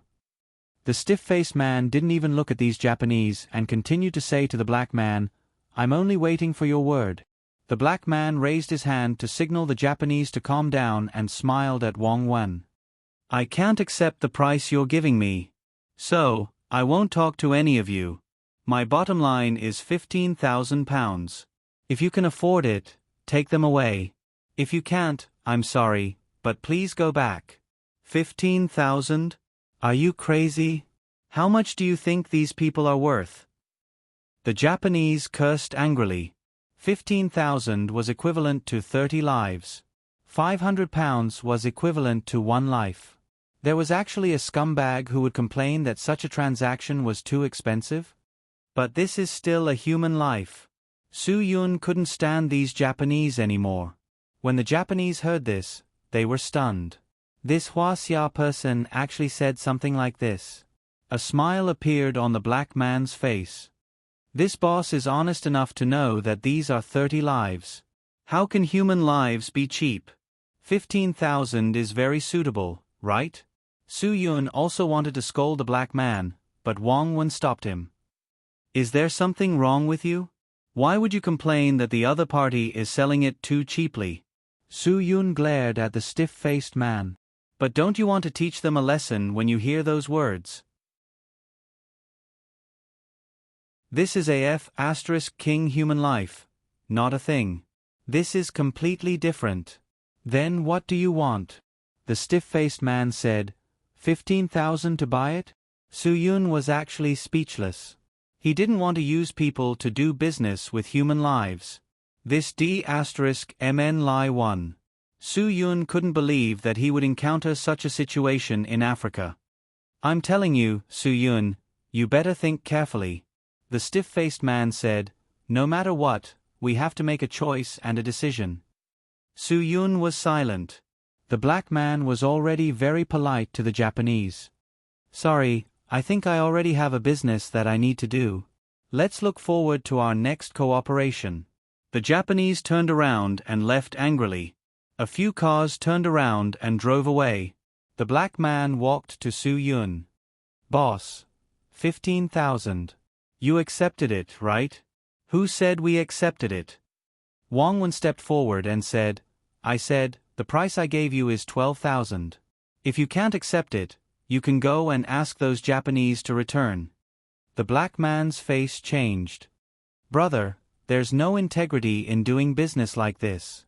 Just now, this boss clearly said that human lives aren't so cheap. You know very well how many transactions we have had. The stiff-faced man had no intention of giving in to the black man. 400 pounds per person. This is not low. Besides, among the 30 people, can even half of them be healthy? Don't you think you should ask for too much? The black man was very unhappy. You're really too mean. This really disappoints me. Give him 13,000. That's a fixed price, Su Yun suddenly said. The stiff-faced man was startled, but he finally agreed to Su Yun's words. He directly said to the black man, 13,000. The black man thought for a while, and finally nodded. Deal. Soon, the black man's men released the 30 people in the car. Everyone's hands and feet were shackled, and there were leather bags on their heads. They couldn't see anything at all. Obviously, these people's mouths were also gagged, so they couldn't speak. You better listen to me clearly. You're lucky that a boss is willing to buy you. The black man laughed. Otherwise, you'll die if you stay here. Go out to sea with the boss and enjoy life. Although Su Yun couldn't see their faces clearly, he could tell from their height and physique that among the 30 people, 25 were children, ranging from 8 or 9 years old to 15 or 16 years old. For a moment, he was really angry. After the black man put away the 13,000 pounds in cash given to him by the stiff-faced man's men, he immediately drove away with his men. They didn't care what these people were going to do with these goods next. Now, we need to send these people to the ship, and then go to the high seas to deliver the goods, the stiff-faced man said to Su Yun. You're responsible for this part of the transaction. This is the business you want me to do? That's right. The stiff-faced man said, in fact, the people here, on average, each person can only generate 2,000 pounds of profit, so 400 pounds is appropriate to buy them. However, you absolutely can't exceed 500 pounds per unit, understand? Su Yun closed his eyes. He didn't want to hear about this matter anymore. I believe you'll be able to adapt quickly. The stiff-faced man could see Su Yun's disgust. You've already completed this part of the transaction. However, as long as you can bite the lip, 12,000 pounds can be done. Su Yun suddenly said, let these people go. You're crazy. The stiff-faced man was shocked. Do you know what you're doing? I'll give you 12,000 pounds, Su Yun said. But if you let these people go, most of them are still children. If you let them go, they'll still be caught and sold, the stiff-faced man said angrily. I told you, you can't change the situation in this place. Su Yun said, but I can change what's happening in front of me, can't I? Can you really watch as people's lives are traded in your hands? Of course I can. The stiff-faced man's heart was like a rock. In this place, anything can happen. They can even be killed by their own parents. Did you know? Have you seen it? Why are you pretending to be a good person here? After saying this, the stiff-faced man waved his hand and said to his subordinates, immediately take these people to the ship and send them away. It's getting late. The cargo ship on the high seas will arrive soon. What if I don't let you do this? Su Yun said. The stiff-faced man suddenly took out a pistol and pointed it at Su Yun's forehead. Then I'll shoot you.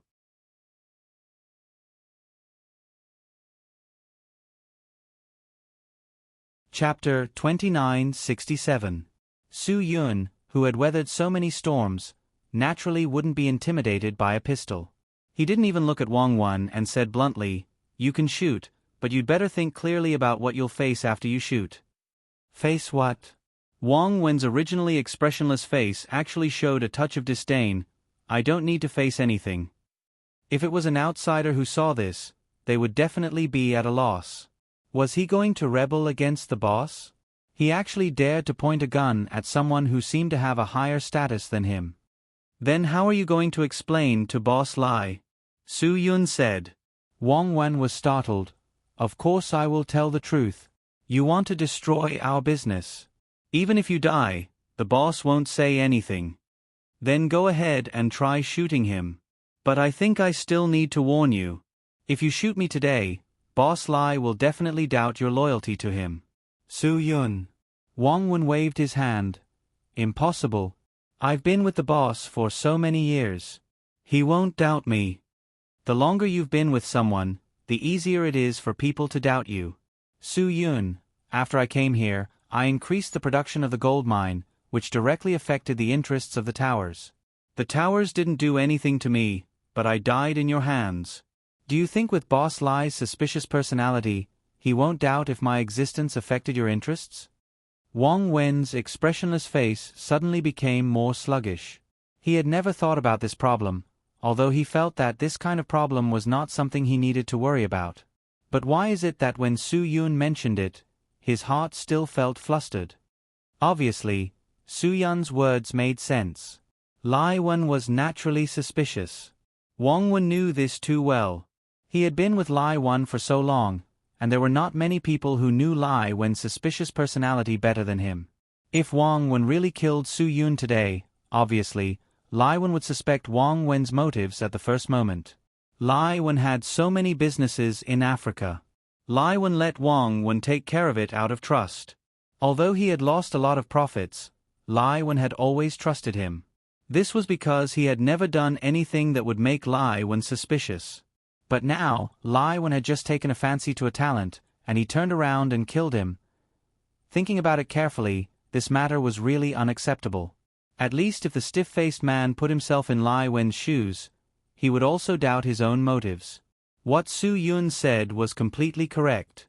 If Boss Lai mistakenly believes that the benefits flowing away from the gold mine are shared between you and the towers, what do you think will happen to you? Su Yun said, "At the very least, I think you will lose all of his trust in you." "What are you trying to do?" Su Yun could see that the stiff-faced man was a little angry. He knew very well that he had poked at the place he was most worried about. "It's not what I want to do, but what you want to do." Su Yun said, "You're the one pointing a gun at me, not the other way around. I'm just telling you what's at stake. Do you think I won't dare to kill you just because you said this?" Wang Wen was already angry. "Don't force your thoughts on me. You're the one who doesn't dare. Don't say that I think you don't dare." Su Yun said, "I think you dare." Wang Wen was trembling with anger from Su Yun. "I'm telling you, newcomer. Don't think you can show off in front of me just because you established a bit of prestige in the gold mine. If you dare to affect our business, I will definitely kill you." Su Yun snorted, "Do you believe in karma?" "I don't believe it, and I don't want to believe it." Wang Wen said, "I don't want to listen to that nonsense. I only work for the boss." Su Yun ignored him and continued, "Everything you do will sooner or later get retribution in your reincarnation." The stiff-faced man was still expressionless. He didn't care about Su Yun's meaning at all. He put away the gun and glared fiercely at Su Yun. "Good will be rewarded with good, and evil will be punished with evil. This is not unreasonable." Wang Wen simply ignored Su Yun's words. "Retribution? Then let the retribution come quickly. I'm really worried that the retribution won't come." "It's not that the retribution won't come, but it's not time yet." Su Yun watched the stiff-faced man's men take these people away. To be honest, this feeling of helplessness was really unbearable. At a certain moment, Su Yun even impulsively wanted to directly rebel against Lai Wen, abolish the stiff-faced man, and destroy Wang Wen's business. But when he thought that his purpose here was to win Lai Wen's trust, he had to endure. This kind of endurance was undoubtedly painful for Su Yun. But Su Yun also thought that even if he did that, what was the point? With his strength alone, it was impossible to change the existence of the entire African continent. It was simply impossible for him to save everyone. Although Su Yun wanted to kill the stiff-faced man on the spot, the stiff-faced man's crazy words were not unreasonable. Just today, even if they didn't buy the people in the car, there would still be Japanese who would buy it. Even if the Japanese didn't buy it, there would still be other Europeans who would pay the price. Even if Su Yun saved them, they might be caught again tomorrow. They would still be locked in a dark place, waiting for someone to buy them. Their fate might even be worse. They might be mistaken as people who escaped, and they might even be beaten to death. In short, these people's tragic fate could not be changed from the beginning. Unless Su Yun had the ability to drive out all the deranged people on this continent for the sake of profit, otherwise, they would never be able to find peace. This was the reality. This was a reality that Su Yun could not change no matter what. This reality made Su Yun's heart ache, but it also made Su Yun helpless. The stiff-faced man did not change his indifferent heart because of Su Yun's words. These people were no longer human in his eyes. These people were goods, the same as those lifeless things. Sometimes he even thought that these people were actually happier dead than alive. At least there was no pain in death. But living, they had to suffer so much torture and live in fear every day in this world. What was the point of living like this? If humans only lived for the sake of living, could they still be considered humans? Clearly, they could not be considered humans anymore. Su-yun took a deep breath. Some things could not be changed, he would never be able to change. All of this was like a ball of yarn that could not be found. There was no way to straighten it out. After the 30 people were gathered in the transport car they brought, the stiff-faced man threw a sentence to Su-yun. "Get in, follow us." "Aren't we transporting people out here?" Su-yun was startled and asked in confusion.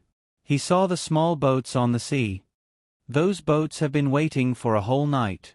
Those are all Japanese ships," the stiff-faced man said calmly. "Now we need to avoid these Japanese. Japanese are despicable, despicable in their bones. We have to be careful."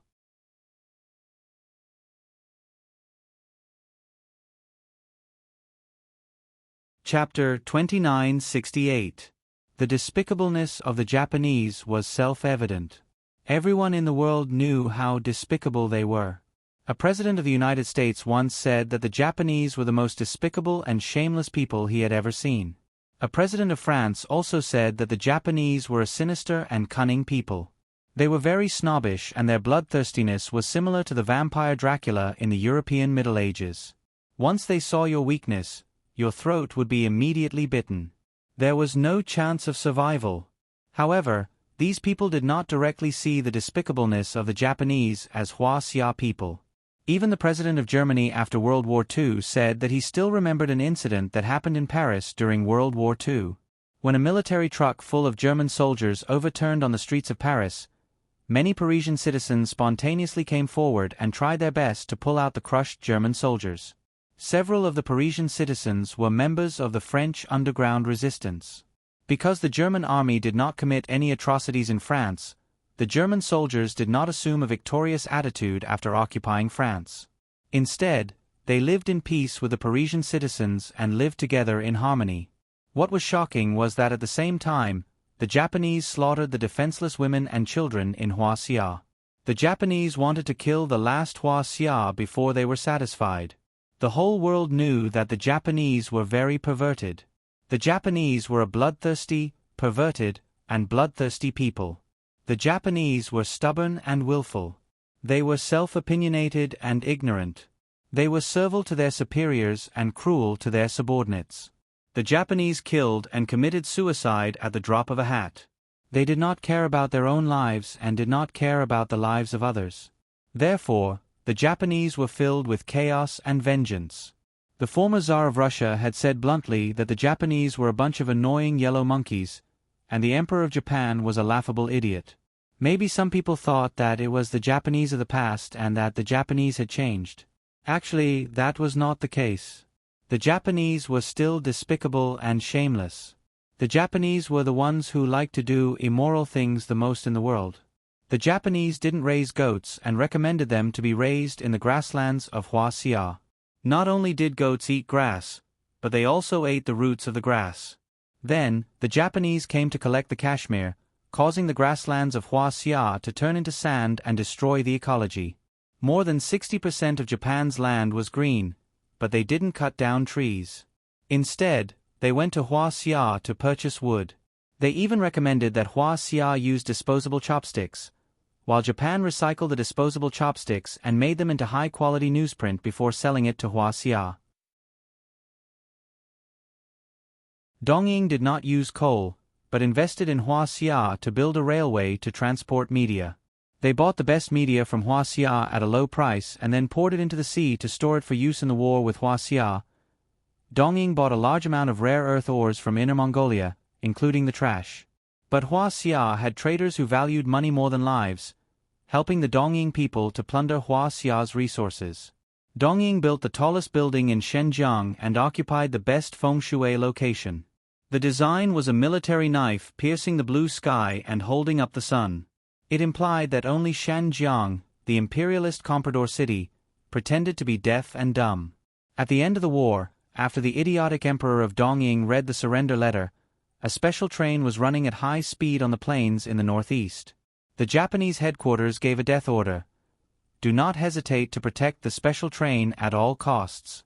Thus, when the special train passed by, the stationed Japanese soldiers swore to protect it. Once the special train passed by, they immediately raised their guns and surrendered. They were protecting the infamous Japanese Unit 731 on the train. Also, there was the bacteria data and samples they studied. These were the bargaining chips used to bargain with the United States. Later, in order to reduce the weight of the train and run faster, they threw some of the bacteria samples on the road, causing plagues in North Korea for many years. In the end, the despicable Dongying people's data was shared with the United States. The emperor's position was preserved, and the members of this unit disappeared. It was as if this group of bastards never existed in the world. In fact, their core members went to various universities in Dongying, major hospitals, and various research institutes. They actually treated themselves as humans after putting on human skin. These Dongying bastards were definitely the best in the world in terms of bacteria and genes. There were even rumors that these despicable Dongying people had developed a virus that could mutate itself. Just like the AIDS virus, researchers were unable to develop a vaccine. Also, the despicable Dongying people used genetic techniques to produce a large number of cosmetics and sold them in Huaxia. The genetic toxins in them could change the genes of normal people. After using them, people's offspring would have poor immunity. Some might even have no immunity at all.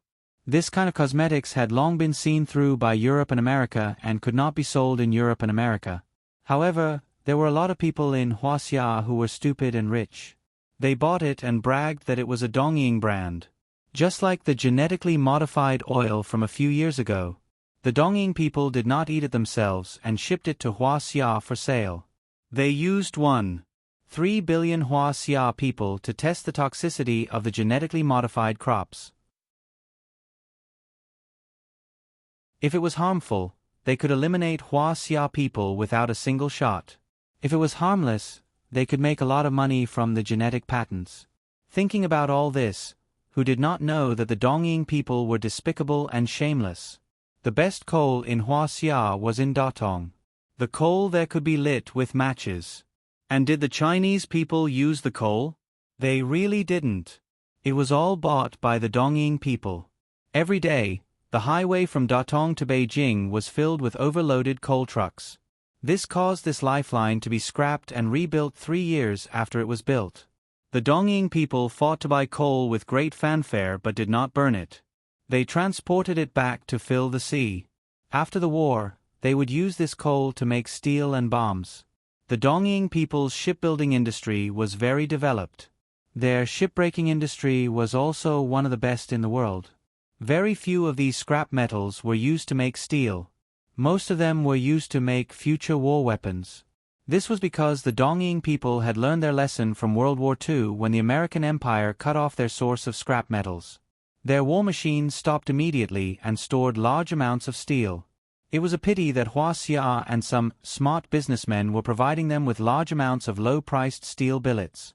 They really did not understand if these businessmen could use their brains and think of what they could not sell to a despicable and shameless country like the Dongying people. Perhaps when they fattened up the Dongying people, the first thing they would bite would be their descendants.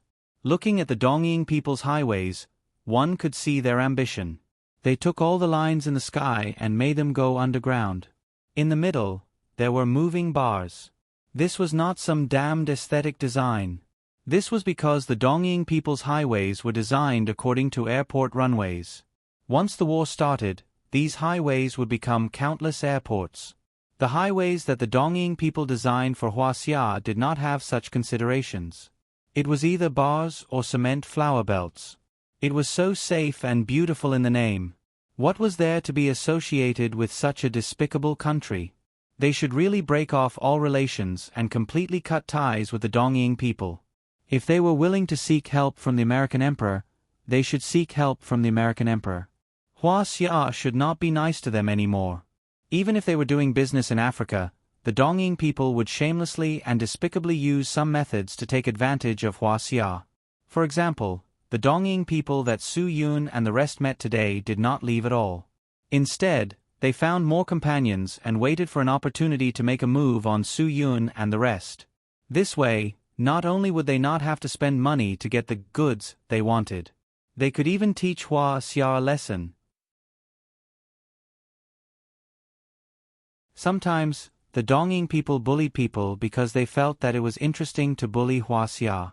Because Hua Xia would always be open-minded and forgive them. And these despicable people would treat this open-mindedness as a form of stupidity.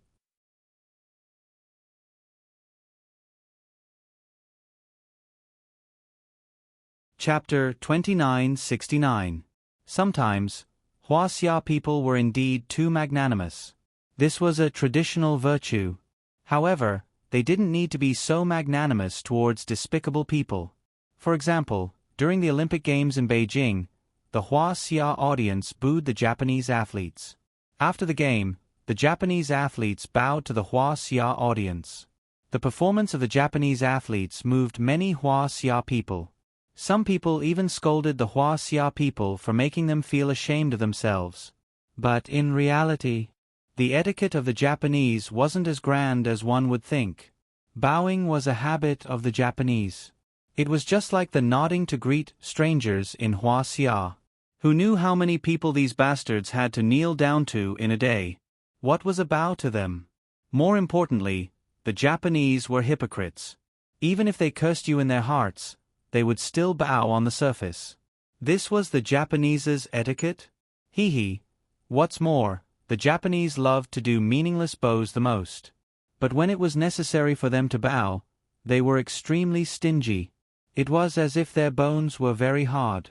Otherwise, why didn't the Hua Xia people see the Japanese bowing in front of the Nanjiang Massacre Monument? Why didn't they bow and apologize when the whole world was pointing at them? The Japanese were despicable from head to toe, especially those politicians and businessmen. Although it wasn't 100%, most of the Japanese were despicable and shameless to the extreme. When Wang Wen ordered his men to transport the goods away, he didn't notice the existence of danger at all.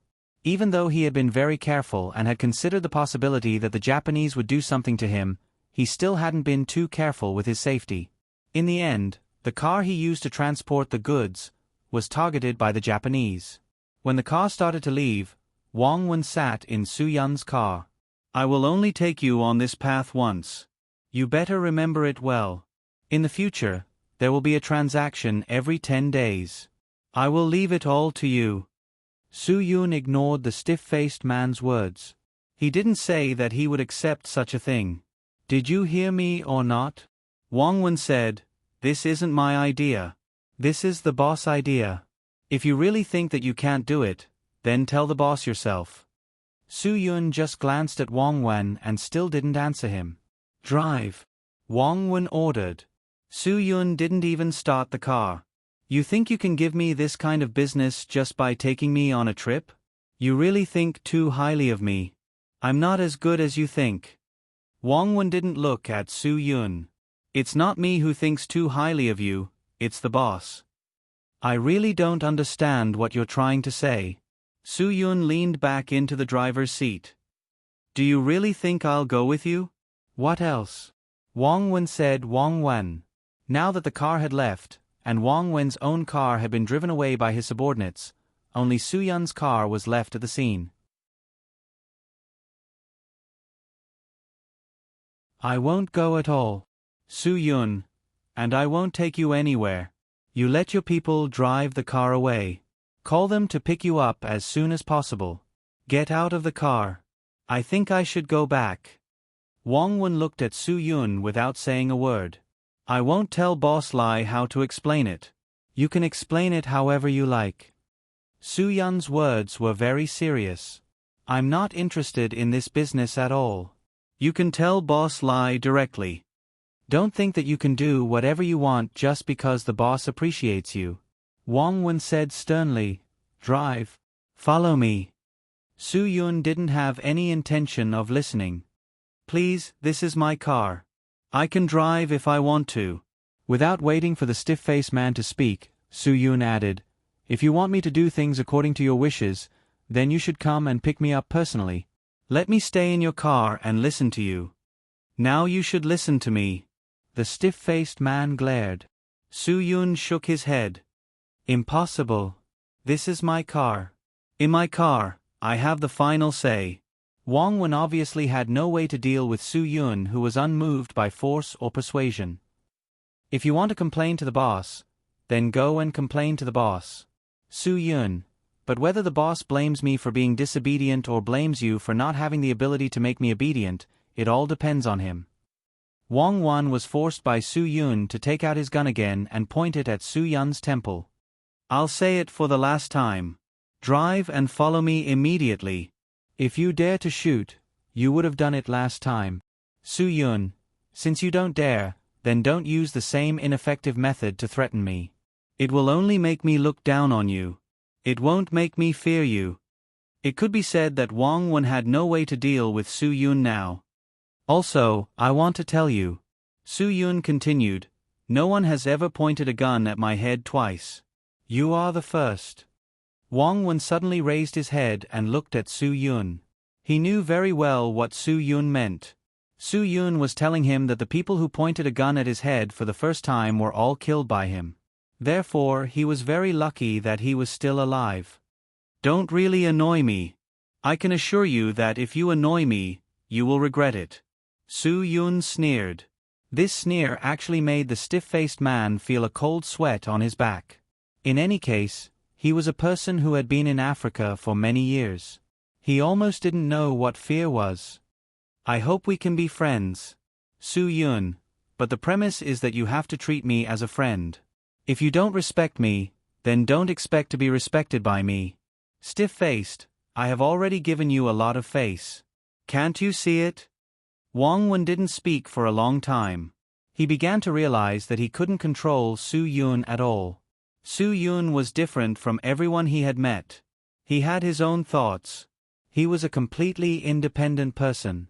Wang Wan had realized that he couldn't force Su Yun to do anything he didn't want to do. I don't care what you want to do. I just want to tell you one thing. Don't force me to do something I don't want to do. Su Yun. That's all. Wang Wan closed his eyes and took a deep breath. Then are you really going to leave me here? Of course not. Su Yun, if you don't mind, I'll drive you back to the gold mine. Although my place is small, it's not a problem for one more person to live there. Wang Wan smiled bitterly. Then I really appreciate your kindness. Unfortunately, I don't have the time to go with you. Then you can only get off here. Su Yun smiled slightly. My car won't stop anywhere. Do you understand what I mean? Wang Wan frowned. Could it be that you'll refuse me as long as you take me to the place where I'm staying? Of course. Su Yun, I'm very tired now. I just want to go back to sleep, so I'm not interested in anything. Wang Wan really had to hand it to Su Yun. You will regret your decision. Don't worry, I have never done anything that I regret in my life, so I believe I won't regret it this time. Su Yun smiled slightly. Bye. Or do you want to go with me? Make a choice.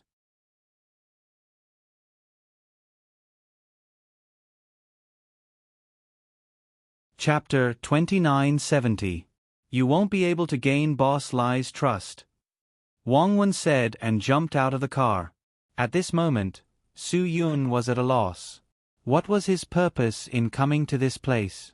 Wasn't it to gain Lai Wen's trust? Was it really worth losing the chance to gain Lai Wen's trust for something he couldn't change? Su Yun couldn't make a choice in this dilemma. He was really at a loss and didn't know what to do. Some things were always like this. It was really too difficult. Countless troubles were placed in front of Su Yun. He really didn't know when he would be able to leave this damn place. Su Yun's heart was indeed shaken. He even doubted if his judgment was correct. But he couldn't convince himself to do such a heartless thing in order to gain Lai Wen's trust.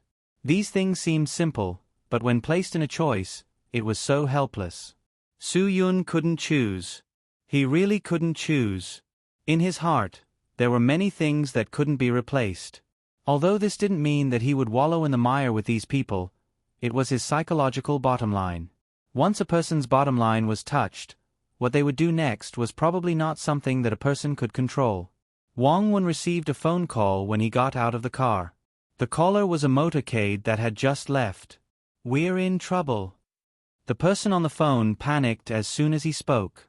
His voice was noisy he was panting, and there were gunshots. Wang Wen's brain buzzed and almost exploded. He knew that this must be the Japanese's doing again. It was all his fault. He only cared about talking to Su Yun and didn't make a careful judgment. "Where are you?" Wang Wen screamed hysterically. Su Yun in the car also heard Wang Wen's voice. He couldn't help but roll down the window and ask with his eyes. Before the person on the phone could speak, there was a scream, and then there was no more sound. F***CK. Wang Wen cursed. He couldn't care less about falling out with Su Yun just now. He directly opened the door and got in the car. "Drive immediately." Something happened. Su Yun didn't hesitate this time. Just now, he also felt that those Japanese had bad intentions, but he didn't expect that those B***stars would really make a move. It happened so suddenly that there was no time to pay attention to it. Su Yun immediately drove out according to the route Wang Wen had pointed out. It had only been 10 minutes since they left. If they were in the congested cities of Huaxia, they might only be able to cross 2 traffic lights in 10 minutes. However, in a place like Africa where traffic signals were rarely seen, it was still as empty as it was in the middle of the night. In 10 minutes, they would have traveled at least 10 kilometers. Although Su Yun stepped on the accelerator to the maximum, by the time he arrived at the scene, the incident had already happened. Although their people were also armed and prepared, they couldn't withstand the enemy's sudden attack. The casualties were very serious. Of the 7 or 8 people, only 3 were still alive. One of them was seriously injured and kept vomiting blood. He was probably going to die soon. After Wang Wen got out of the car, his face was gloomy.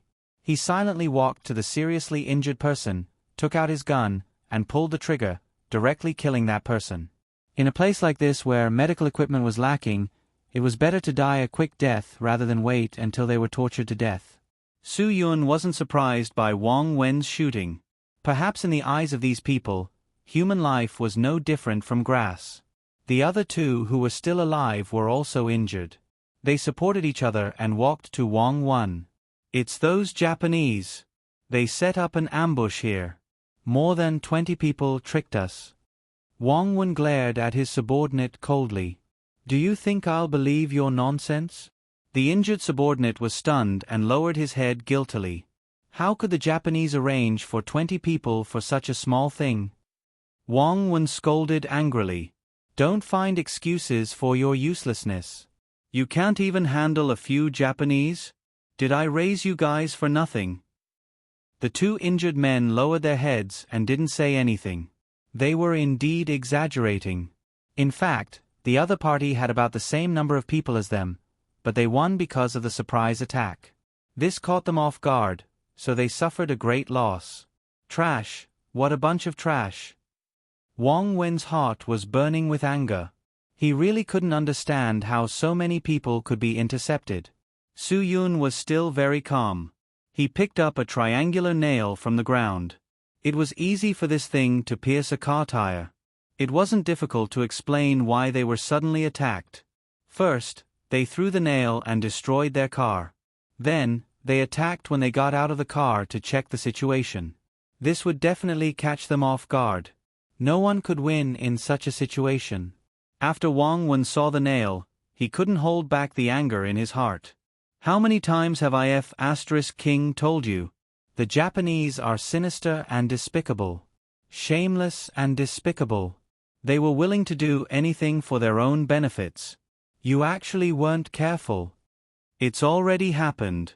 There's no point in scolding them anymore." Su Yun glanced at Wang Wen. This was the time to solve the problem, not the time to waste. "If there's no point, then what should we do? Give me a solution." Wang Wen vented his anger at Su Yun. This damn place, Africa, was always like this. It was almost impossible to get back after being taken advantage of. These Japanese could delay a batch of goods because of this matter. They would first take the people away and wait for the situation to stabilize before transporting the people out. Therefore, it was impossible to solve this problem. After all, the opponent was too cunning and sinister. "You've been here for so many years. It can't be the first time you've encountered this kind of thing, right? Su Yun, you can solve it the same way you solved it in the past. Do you still need to ask me? Wang Wen cursed again. King have never solved this kind of thing before. This is Africa. You have to understand. There's no King law in this place. If something is stolen, it's stolen. There's no way to get it back. Law. It was ridiculous for Wang Wen to say this. Su Yun was a little helpless. This was originally an illegal thing. If there was a law here, could it be solved through the law? If there was a law here, then wouldn't they all be arrested for doing this kind of thing? At the very least, they would be expelled. Law. There would never be a law for illegal things. Where did they go? Su Yun looked at the two injured guys calmly. The two guys pointed in the southeast direction. Just drive in that direction. Wang Wen looked at Su Yun disdainfully. Don't tell me you want to find a way to chase after them. Let me tell you, that's impossible. That kind of thing will never happen. Do you understand? Su Yun. Why not? What if I can catch up? What if you can? Wang Wen said, do you think they won't be prepared? That's your problem. But I must chase after them. Su Yun, you can ignore it, but I won't let this matter go. Wang Wen was stunned. You? Su Yun returned to his car without saying anything. Wang Wen wanted to chase after him and say something, but Su Yun did not intend to give him the chance. He stepped on the accelerator and directly rushed out. Wang Wen chased after him for a few steps. He had a stomach full of dust and scolded, "You are simply a reckless thing. Go to your death. No one will collect your corpse."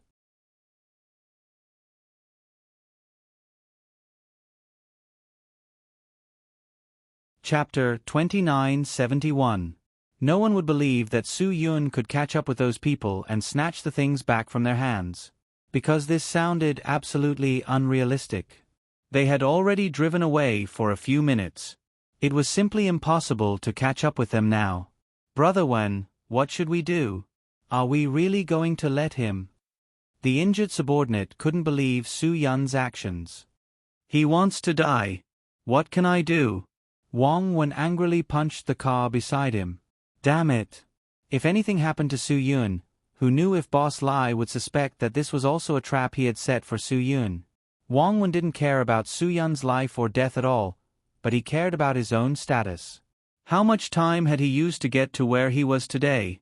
How much trust had he accumulated in exchange for this status? But just because of one Su Yun, his reputation might be swept to the ground. More importantly, this wasn't really planned by him at all. If he died like this, it would be an unjust death. In the end, Wang Wen was worried about himself. Su Yun's actions would harm him. He had to think of a reason that could absolutely make the boss believe in, so that he could guarantee his undefeatable status. Brother Wen, should we also go? You're going to die. Why don't you look at the situation now? The two of you will also die. Wang Wen said. He knew that Su Yun's skills were extraordinary, but were the Japanese so weak? Who wouldn't arrange a few experts to do things in this kind of place?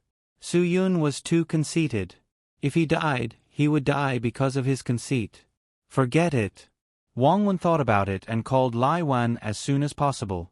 The sooner the boss knew, the sooner he could explain things clearly. Lai Wan was currently enjoying life in the most prosperous South Africa on the continent.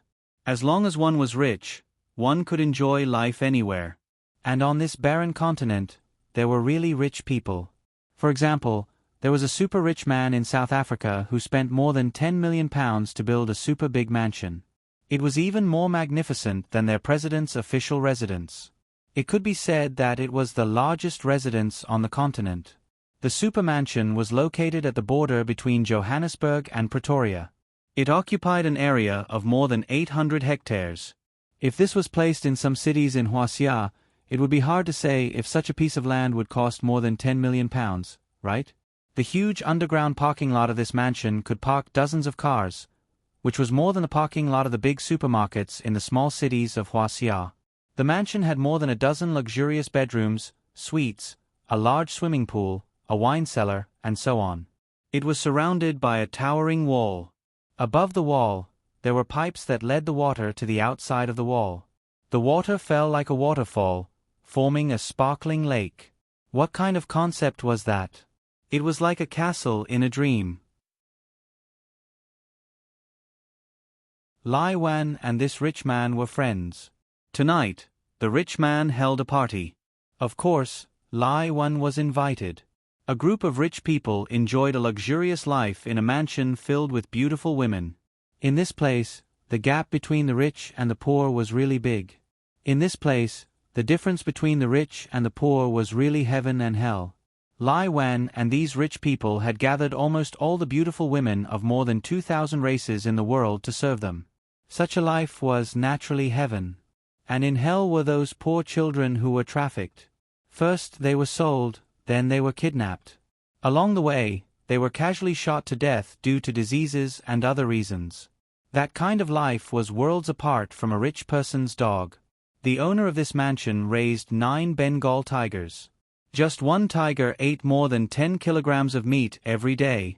9 tigers ate more than 50 kilograms of meat a day. In a continent like Africa, how many people had never eaten meat in their entire lives?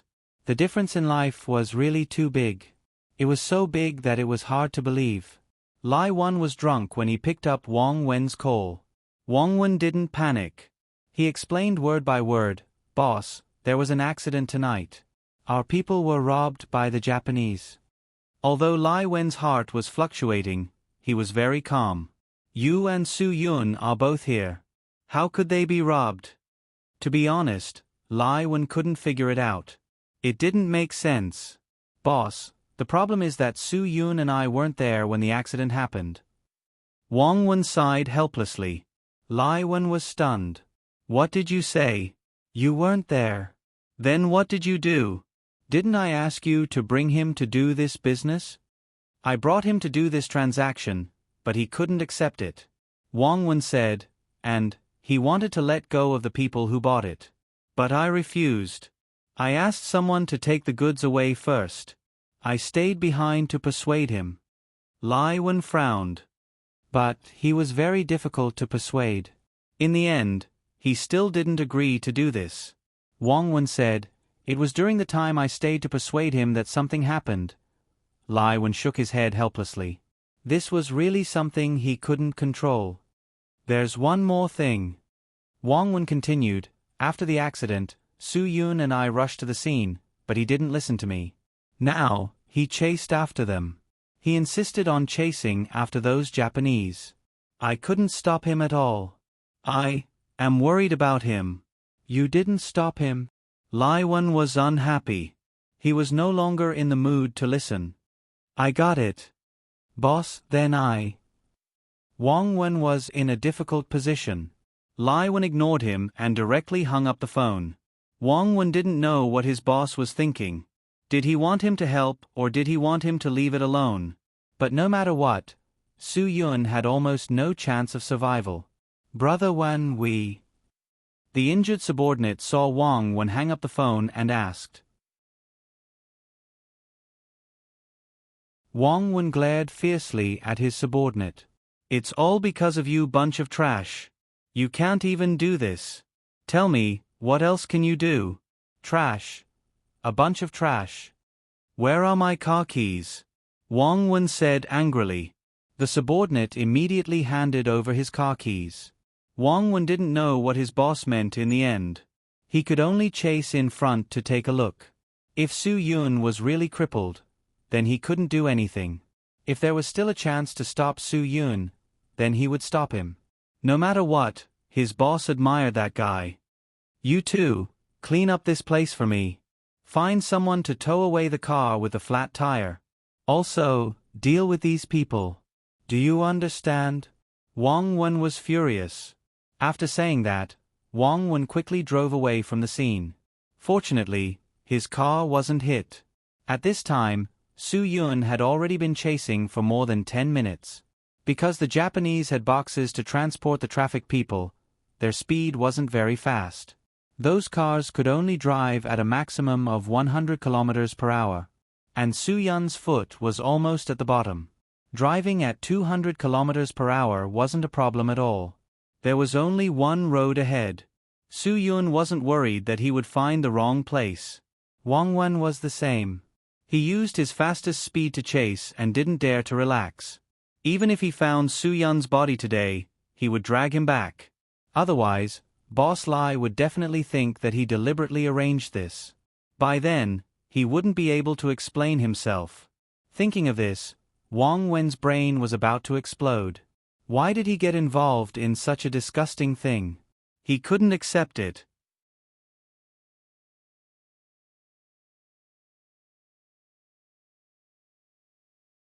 Chapter 2972. Because the escape route of the Japanese was very clear, Wang Wen didn't need to think too much about it. He just needed to rush all the way. Soo-yun was the same. He chased along the only road. After half an hour, he also saw a few faint taillights in front of him. Initial estimation, there were about 4 cars. Excluding the cars transporting the traffic people, there were at least 3 cars that belonged to the Japanese. Based on the average of 4 people per car, plus the Japanese in the transport car, there were at most a dozen people on the other side. Although there weren't many people, their weapons were really advanced. From the bullet holes left at the scene of the gunfight, it could be seen that the opponent's weapon configuration was obviously very advanced. The bullets were 45 ACP bullets, and the gun was obviously a Chris Super V submachine gun codenamed Swiss Dagger. Alice used this gun in the movie Resident Evil 5, and the federal police in a movie called Total Memories were also equipped with this kind of gun. Although the appearance of this gun was a bit strange and looked more uncomfortable than a normal gun, the 45 ACP bullets were extremely powerful, but the recoil of this gun was extremely low. This was a technology that transferred the recoil downward instead of reacting to the shooter's hand or shoulder.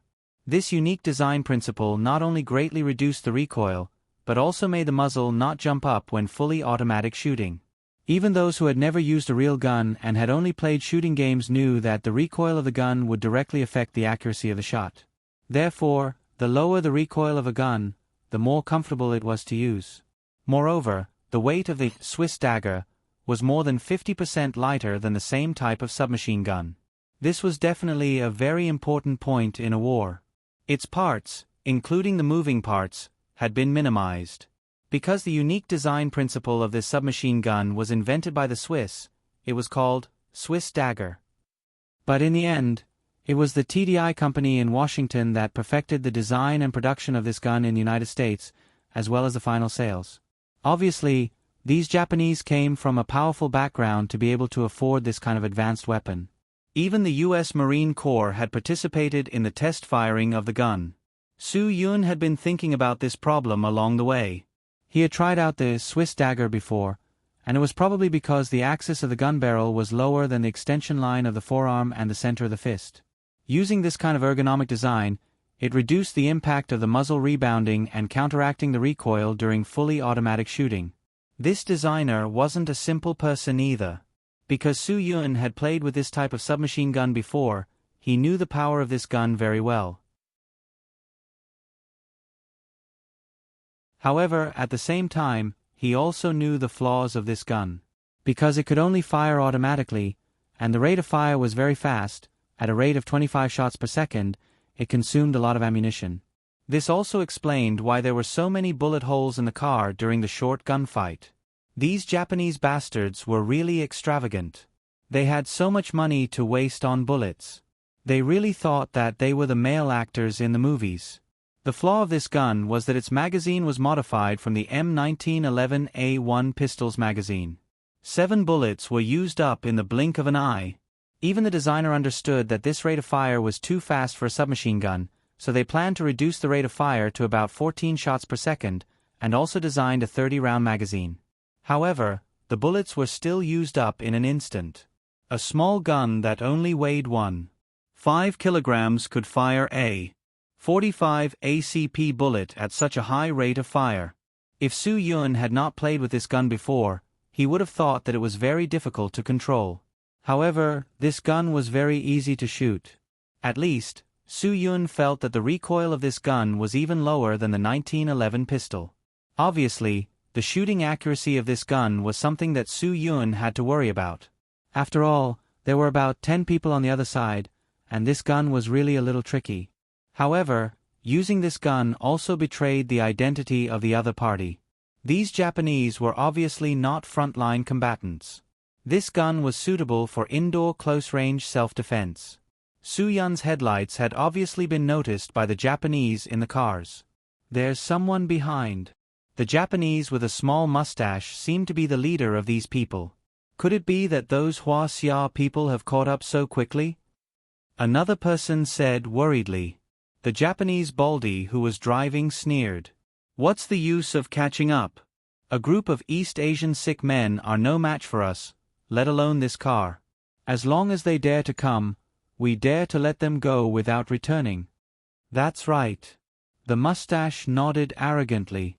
If it's those Western stallions, we really need to worry. If it's just those Hua Xia people, it doesn't matter. We'll beat them all back. While these arrogant Japanese were still discussing, Su-yun was already infinitely close to their cars. When he was less than 100 meters away from them, Su-yun suddenly stepped on the accelerator all the way to the bottom again. To put it more exaggeratedly, he stepped on the accelerator all the way to the gas tank. As the road was very narrow, Su-yun had no choice but to drive the car off the side of the road. The Mercedes-Benz G65's performance was really extraordinary. Su-yun used a few seconds to completely overtake his opponents on this road. Then, Su-yun drove back onto the road. At such a high speed, there was no problem at all with the tires and the car. What Su-yun did next was even more shocking. The moment he was on the road, he actually turned the car around and aimed the front of the Japanese cars. He stepped on the brakes and stopped the car. The Japanese in the cars went crazy and slammed on the brakes. But at this distance, it was obviously impossible to stop the car. Crazy. He's courting death. The Japanese baldy's ankle was about to break from slamming on the brakes. At this moment, Su-yun suddenly put the car into reverse gear and the Mercedes-Benz G65 backed away rapidly. Su-yun was not stupid enough to let them crash into him. Su-yun only had one goal, and at this time, he had achieved it. The Japanese at the front were afraid that their lives would be in danger, so they completely slammed on the brakes. Even if the cars behind them braked with all their might, they would not be able to do it in time. Clang! Clang! Clang! After a series of rear-end collisions, the Japanese baldy's abdomen would be squeezed onto the steering wheel because of the collision. That feeling was so terrible that it almost squeezed out his stomach acid. The Japanese in the front passenger seat could not withstand the torture. Because he did not wear a seatbelt, his head kept slamming into the front windshield and he fainted. There was really no one else like him. Su-yun smiled and continued to reverse the car. He reversed the car for thousands of meters in one breath. When the Japanese looked up to look for him, Su-yun had already turned off the car's lights. There was no trace of a car on the road. Su-yun did not want his car to be full of bullet holes when the battle started. Although this car was Lai Wen's, there was no need for him to take care of it. But if he drove a car full of bullet holes back to the gold mine, the people from the various towers would definitely feel that his dignity had decreased. Therefore, Su-yun still could not let these Japanese bastards shoot his car. The bullets of that gun had a strong penetrating power. If the fuel tank were to explode, Su-yun would have to snatch the vehicles from the various towers when he returned. Wouldn't the various towers be depressed for a few days? Even squatting in the pits would cause constipation.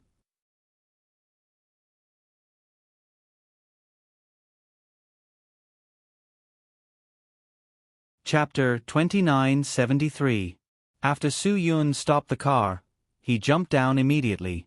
Africa was really good. There wasn't even a single street lamp on the road. This allowed Su-yun to approach those Japanese in the dark as quickly as possible. At this moment, those Japanese had already jumped out of the car while cursing. Not only did the person in the front passenger seat of the first car faint, but the driver of the second car was also suffocated by the airbag that popped out. He didn't manage to catch his breath and went into shock for no reason. The third car was also quite unlucky. The guy in the middle of the back row rushed out due to inertia and his head pierced through the windshield of the car. He was almost out of breath. The driver of the last car that was carrying the goods was not injured. He was the first to get out of the car to check the situation in front. With just a series of collisions, 3 out of 10 Japanese were crippled.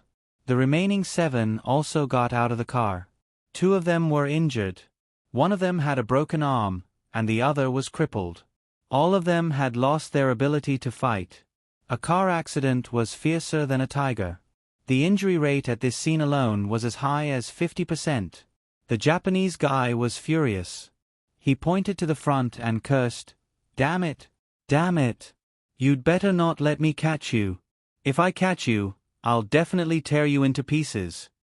The Japanese guy rubbed his stomach and looked at the darkness in the distance with hatred. He didn't know who was playing with them like this. What should we do now? Everyone who was still conscious looked at the Japanese guy. The Japanese guy glared at them. What should we do? What should we do? Don't you know how to use your brains?